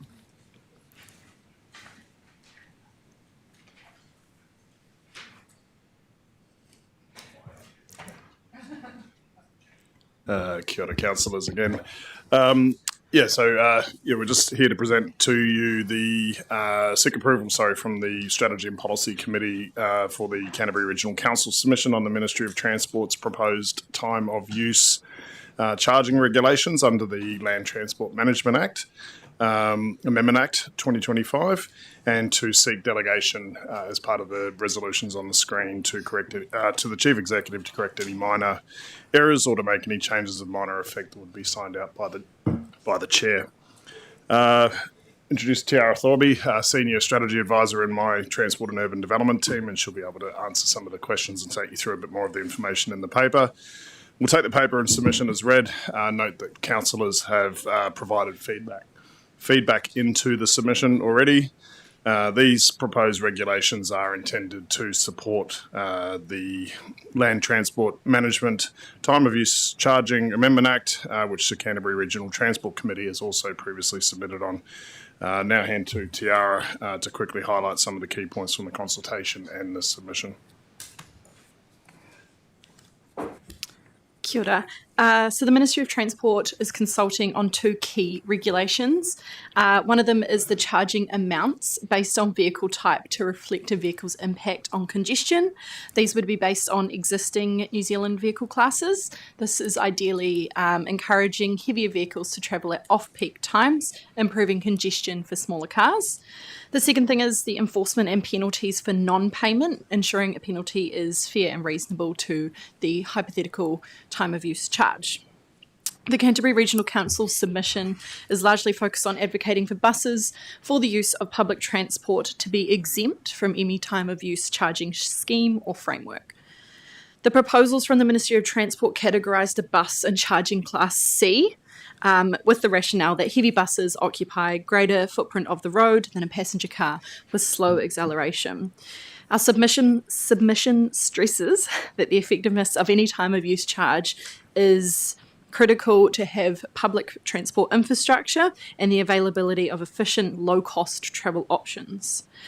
In the submission, we point to international time-of-use charging schemes, all which accept public transport, and often revenue from said schemes are reinvested into public transport or active modes of transport. The Ministry will consider submissions and make their final decisions on the regulations. The regulations will be put in place within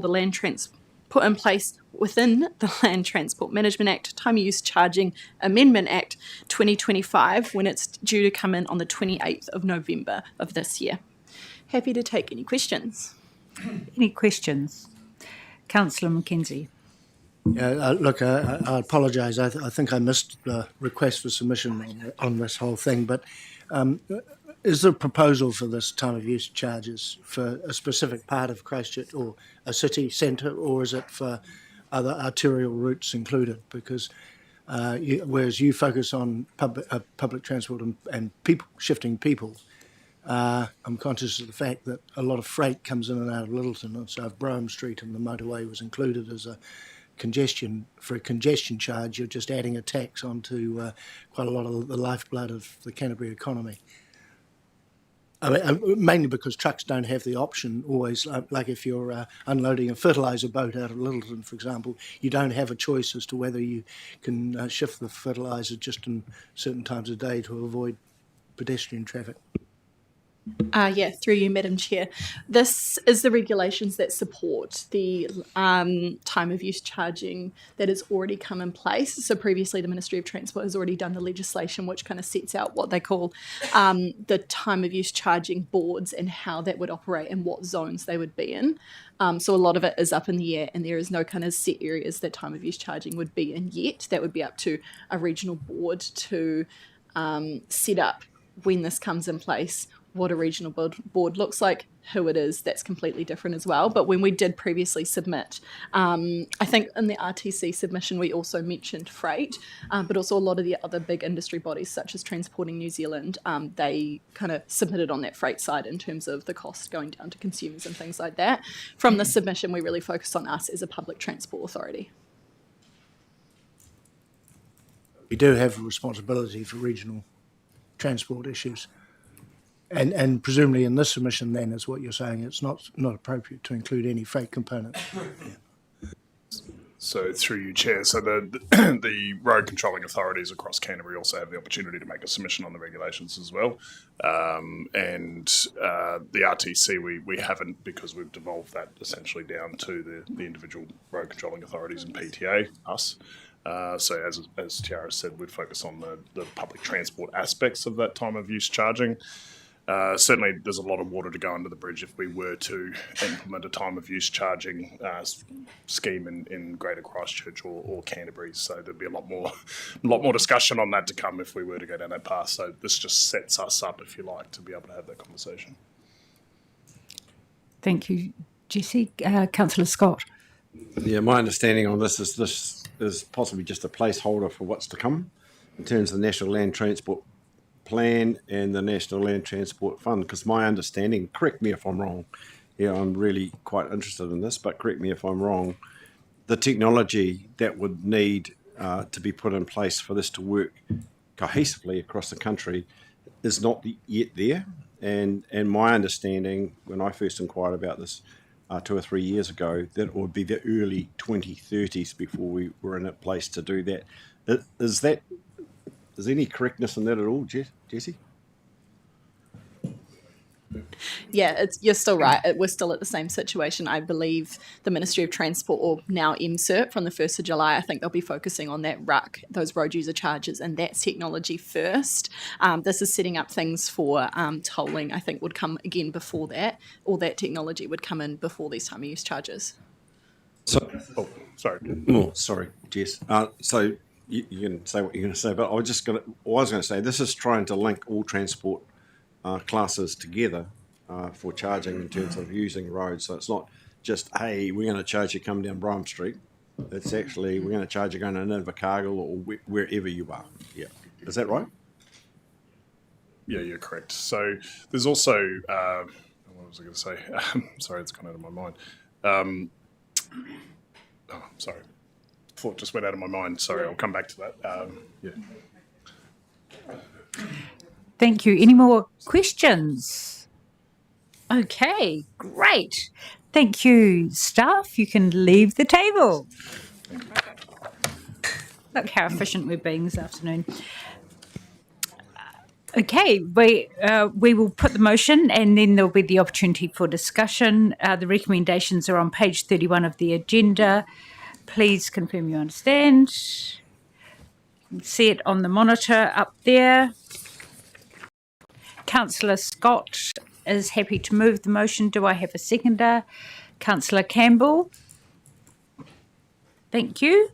Is there any discussion? I'll just make a comment on this. I think this is the start of a process for possibly, and it's a long term one, but to get some equity around road funding and to understand the data that systems like this could collect. I know that we're all going to get caught up in this, but one of the things that we consistently do is have our hand out for money for roads. I mean, Chess Weeks made that point about how short funded we are in terms of roads.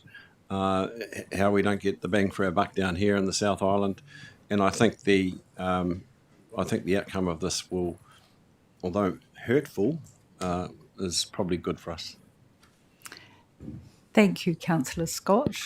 If there's no more discussion, we can race into seeing how we go with this. All those in favour say aye.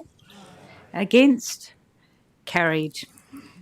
Thank you very much. All right, at a clip, we're moving on to item 9.1, Resolution Status Report. That's on page 37 to 41 of the agenda. I'll ask Amy Ellison, Director of Strategy and Planning, can you please come to the table? We'll speak to this.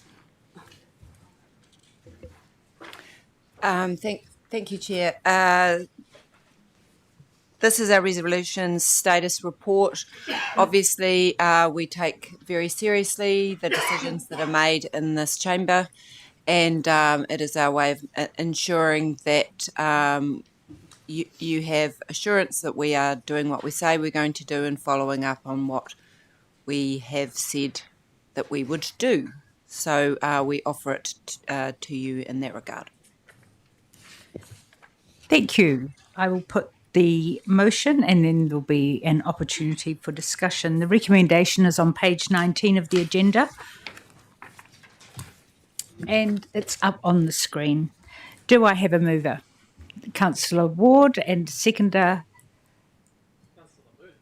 Oh, no, I think I saw Councillor Sunkel. Sorry, Councillor Moody. I would now take the discussion.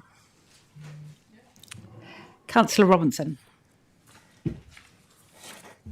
No, thanks for this. I'm going to bring up my coastal plan just so I can. Yeah. So, all good, fine. The resolution status does indicate delivery now through the single plan. And the evidence is being gathered in the background, which is all good.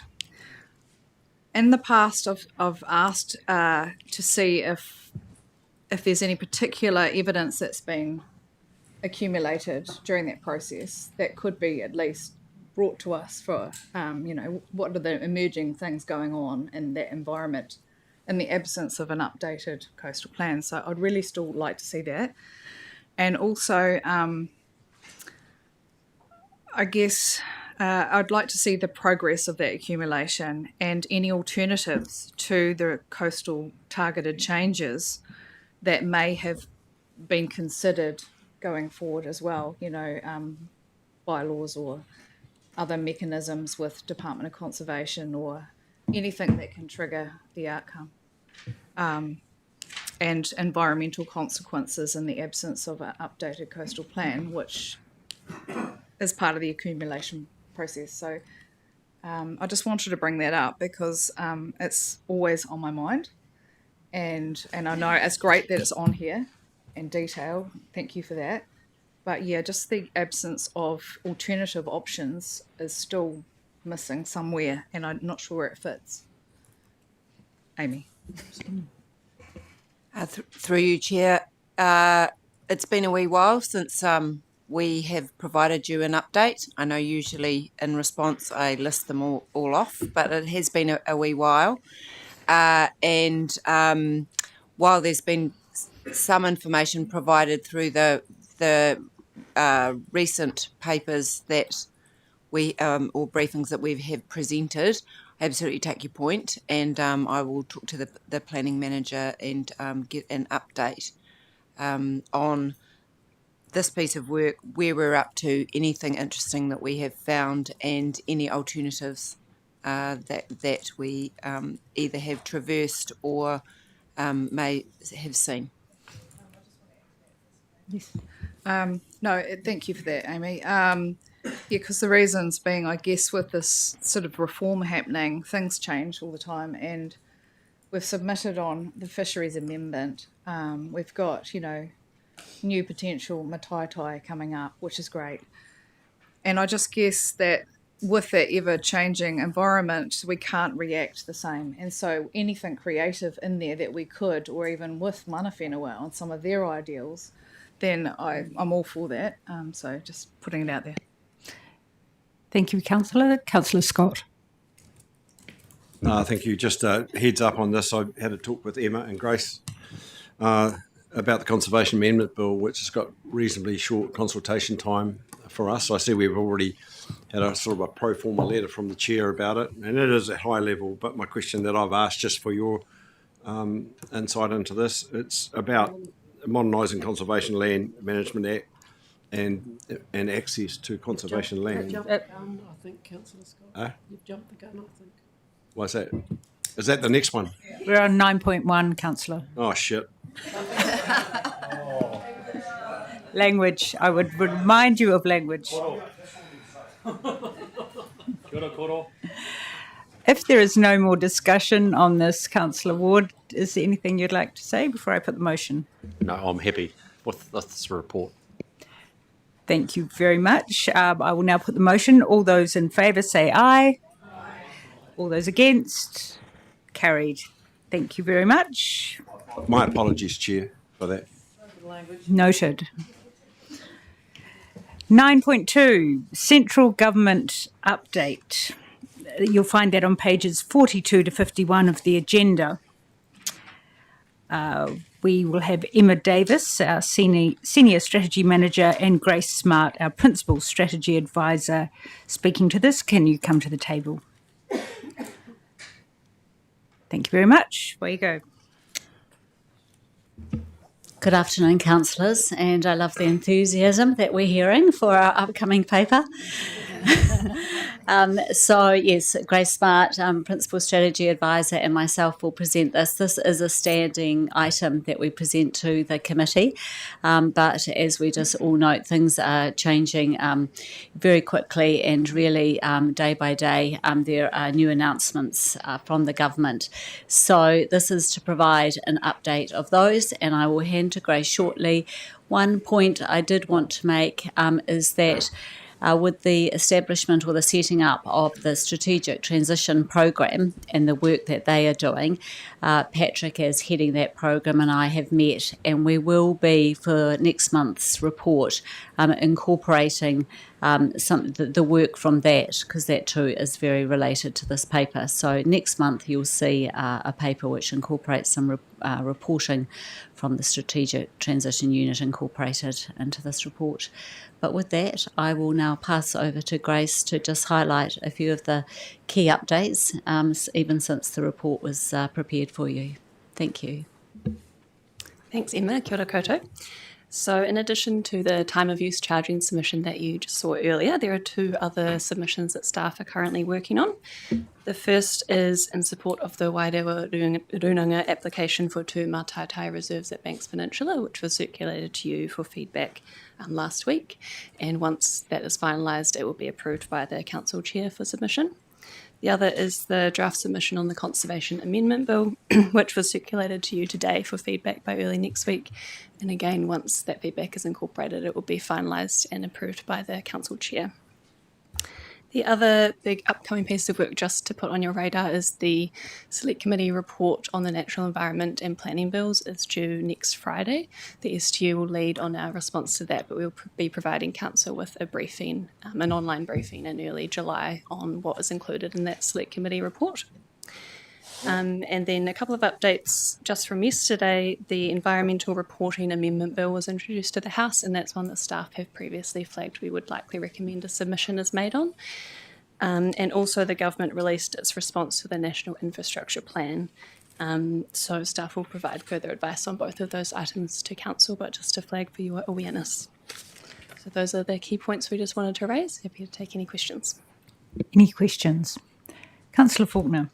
It's not so much a question, but why recommend not putting a submission on the Better Regional Boundaries Bill when the submission could say that you're slightly silly for even considering the bill, given the local body reforms?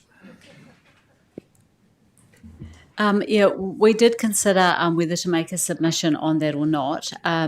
the bill was drafted before the announcements of the Simplifying Local Government, and so our advice is to sort of focus on that.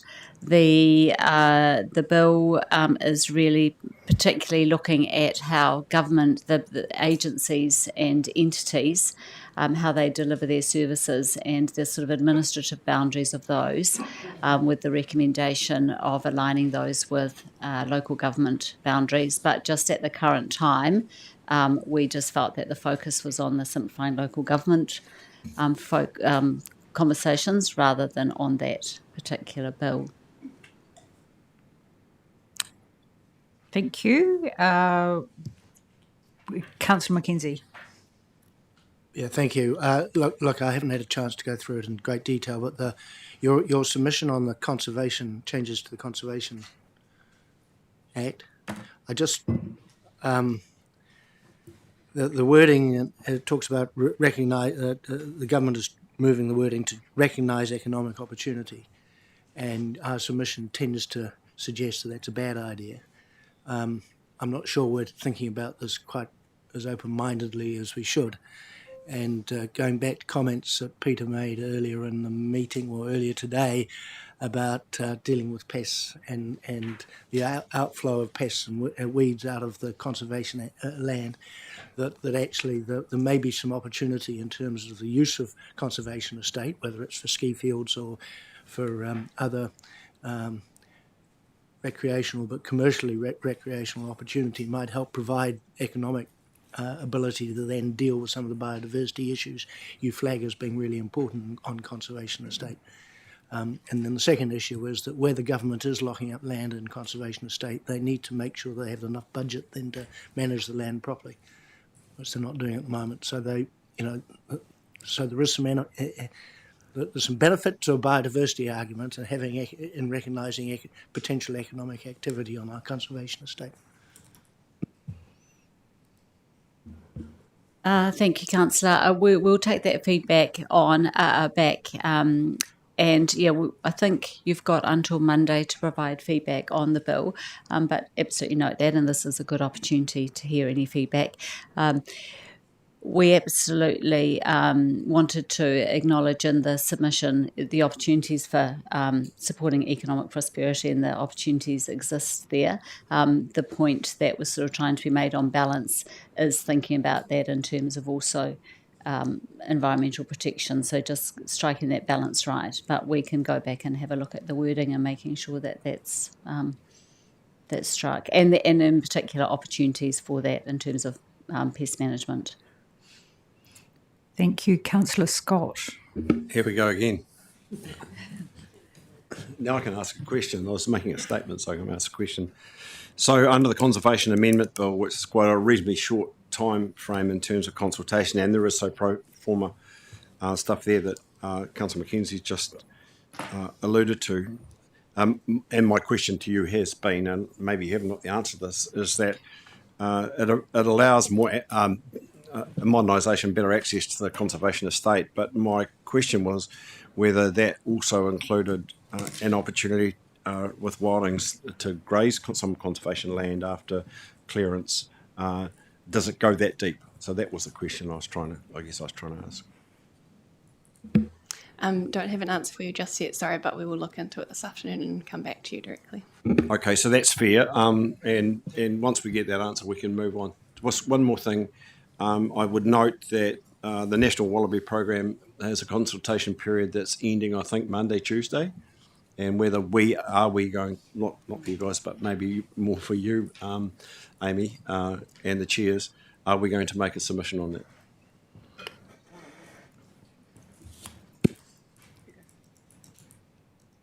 Who would like to respond? I'll ask Tom to come up. He's probably more knowledge of that. Kia ora, through the chair. So staff are currently undertaking and developing a submission together as a part of Te Uru Kahika, as a part of the biomanagers, and so we've co-authored that draft and is being submitted. I think specifically in terms of the consultation that they brought to us about the national program, the most significant thing is that in the South Island is that their work outside the containment area is pretty well done, and are moving into the containment area. We are about to have a conversation also with those people in the containment area about what we do, and so I mean, a short advice to them, maybe keep in touch. I don't know, but we need to acknowledge that internally from this organisation anyway, I think. Thank you. So, so staff are currently developing an A3, which sets out our program and the intent of where we are planning to take that program, which is supported by the previous conversations this council has had around both a targeted rate and also a boost in funding, and that will be provided to the national program through this consultation period also. So. Thank you, staff. Are there any more questions? So just to wrap that up, so we are responding through the Te Uru Kahika process. However, what I'm hearing, given that this council has recently increased or boosted the amount of funding into that program, we've always been very supportive of that, of the national program. There may be a good case for us doing a separate piece of work as well, or a submission as well. So I'll go back to my team. We could do that relatively quickly, given that we're already in flow for the governing body of regional councils. So we're already shifting and lifting in that space, but I don't see why we couldn't. Obviously, with the allowance of the chair and the chamber. Thank you. Thank you for that, Chair, if I may. The reason I raised this is because Tom's quite right. I mean, that's a organisational response that you're talking about. We have some engagement with the people in the containment area in terms of changing the way we do things, and that's significantly going to involve the national program. I think there's a really great synergy there. It's just about how we lay that out. Thank you, Councillor Scott. If we have no more questions, staff, you may leave the table. Thank you very much for your questions. Firstly, I will put the motion, and then there will be an opportunity for discussion. The recommendation is on page 42 of the agenda, and it's on the monitor. Do I have a mover? Councillor Campbell, and seconded by Councillor Moody. Is there any discussion? Being no discussion, all those in favour say aye. Against? Carried. Thank you very much. On to 9.3, the Regional Strategies Overview and Progress Update. It's on pages 52 to 57 of the agenda. I would ask Jessie Burgess, Martin Espig, Tom Scott, can you, the three of you, please come to the table.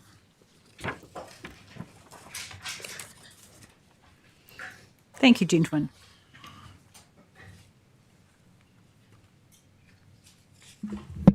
Through you, Chair. So the purpose of this report is to provide the committee with an overview of the external facing regional strategies and plans that are owned and co-owned by the Canterbury Regional Council. I'll take the paper as read. Just to highlight, the overview identifies several strategies and plans either in development or to be reviewed within the current local government triennium, which will be brought to the committee and or the council for discussion, guidance and or decisions. These are highlighted in Table 1 as an attachment to the, in the paper, sorry, and there's an attachment of all the plans and strategies in the document. Note that this information should be used to inform the committee's work program and will be reported back on a 6-monthly basis. This will enable the committee to have better oversight of the strategies and plans within the committee's scope of work and support improved organisational and workload management for the council. So Happy to take the paper as read and take any questions from councillors. So, Okay, let's start with some questions. Councillor Campbell to kick off.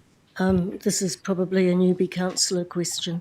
In this sheet here, the ones that are under the Resource Management Act and are due for the review to be completed by 2029, which clearly we won't be here and there may well be another entity. Do we actually have to start the work to do a review, even though that they're likely to be overtaken by the new Planning Act and the new whatever comes next? Are we having to put significant resource into that in our triennium, or are we in just a sit and hold pattern?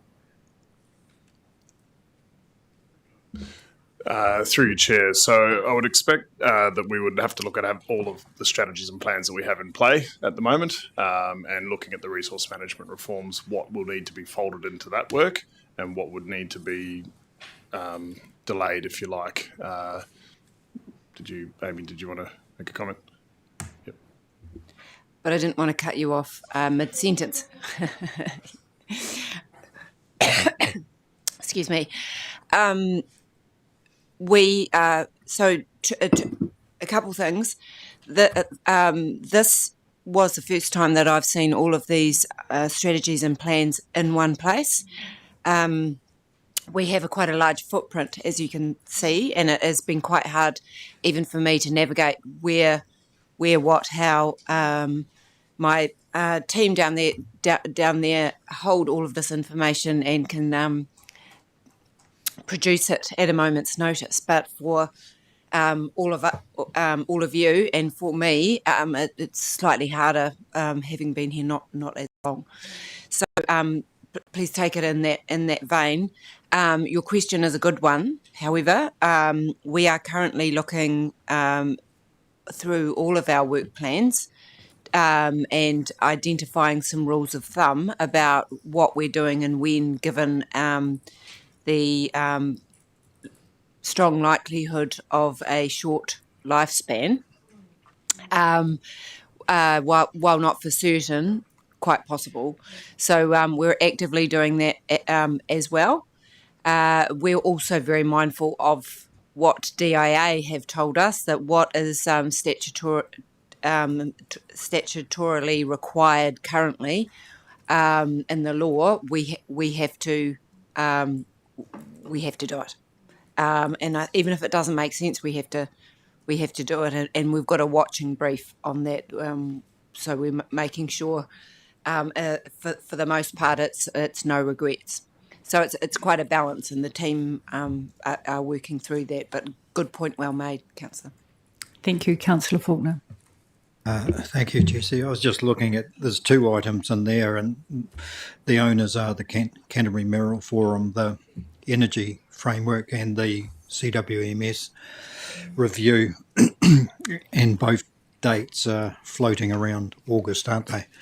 So is that probably specifically thinking about the local leadership groups and the report going to the mayoral forum at the same time as they're expected to be making a head start decision? Have you had any feedback or indication on how that's progressing or timeframes?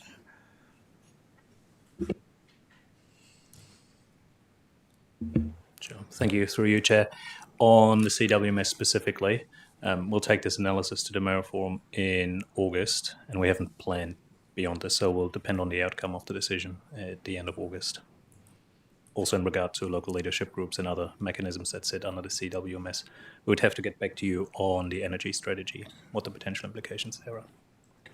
I can probably comment on the energy strategy, so it's in my area. So we went to the mayoral forum last month, and so a couple of weeks ago, and so the energy strategic framework has been endorsed, and we're having ongoing conversations with key stakeholders and also with Papatipurunanga through the entities, and we are currently developing an action plan, roadmap and action plan, testing those actions with all key stakeholders and partners, and with a view towards taking that to the Mayoral Forum in August. Happy to bring, again, another briefing back through Council should you wish to continue that conversation on the energy piece. It's progressing really well. A lot of engagement from the key stakeholders in the industry sectors. And it's been a really positive piece of work that we've been working through. The next step will be about how is that implemented going forward as well when there's such a huge industry support for that work. So working both in partnership with local and central government, but with industry and with our mana whenua partners as well. Thank you. Are there any more questions? If not, we will... Oh, one more. Councillor Gerard. Is there a regional waste plan at all? Okay. No, there's not. Councillor Robinson.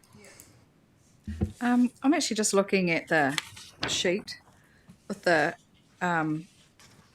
implementing and monitoring section. With regards to the biodiversity strategy, have we had any more adopters of that strategy or any more agreement on it? And sort of what's the outcome, I guess, of that? So we have sought voluntary endorsement of the strategy from a number of parties, and a number of those have come through, are published as they are received on the Canterbury Regional Council website. So you can go to there to see the current and up-to-date list. In terms of next steps, we briefed Council, I believe, last month on the Canterbury Biodiversity Strategy, and at that time we talked to you about the development of an implementation plan, and we'll be coming back to Council with a copy of that by the end of the coming quarter. Perhaps, team, given that request, we could go to our own website and look it up and give the councillors the number.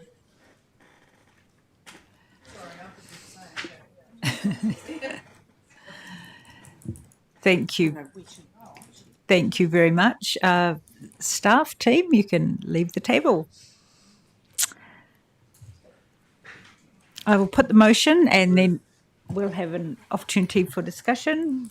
It's up on the monitor, and we've had a mover of Deputy Chair Cranwell. Do I have a seconder?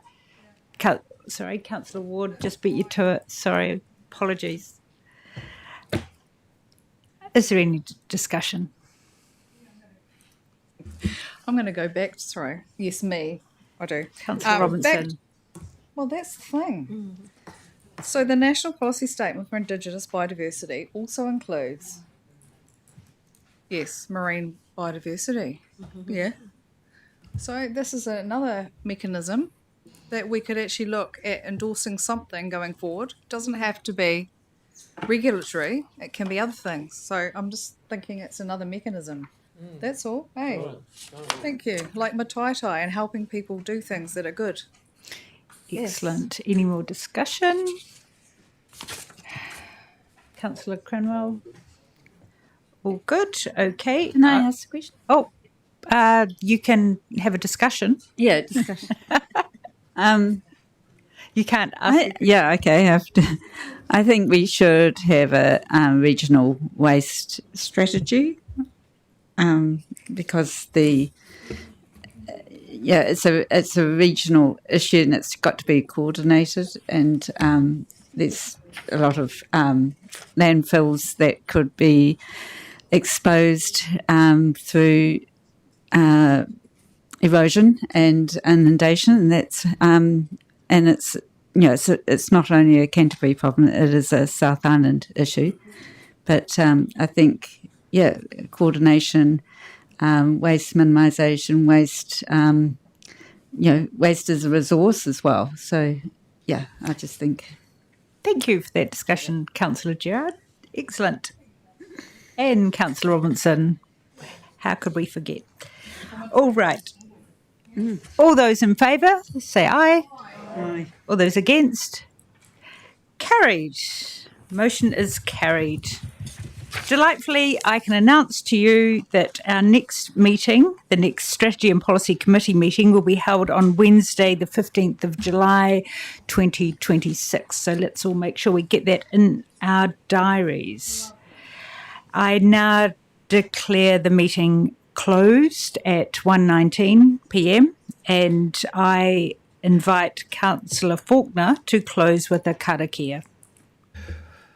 Kia mutua matoa mahi, mo e tēnā e wā, manaaki ki taia, maha matoa katoa, o matoa hai, o matoa whanau, e o ki te aorangi. Our work is finished for the moment. Bless us all, our colleagues, our families, peace to the universe. Kia ora. Thank you very much, everybody.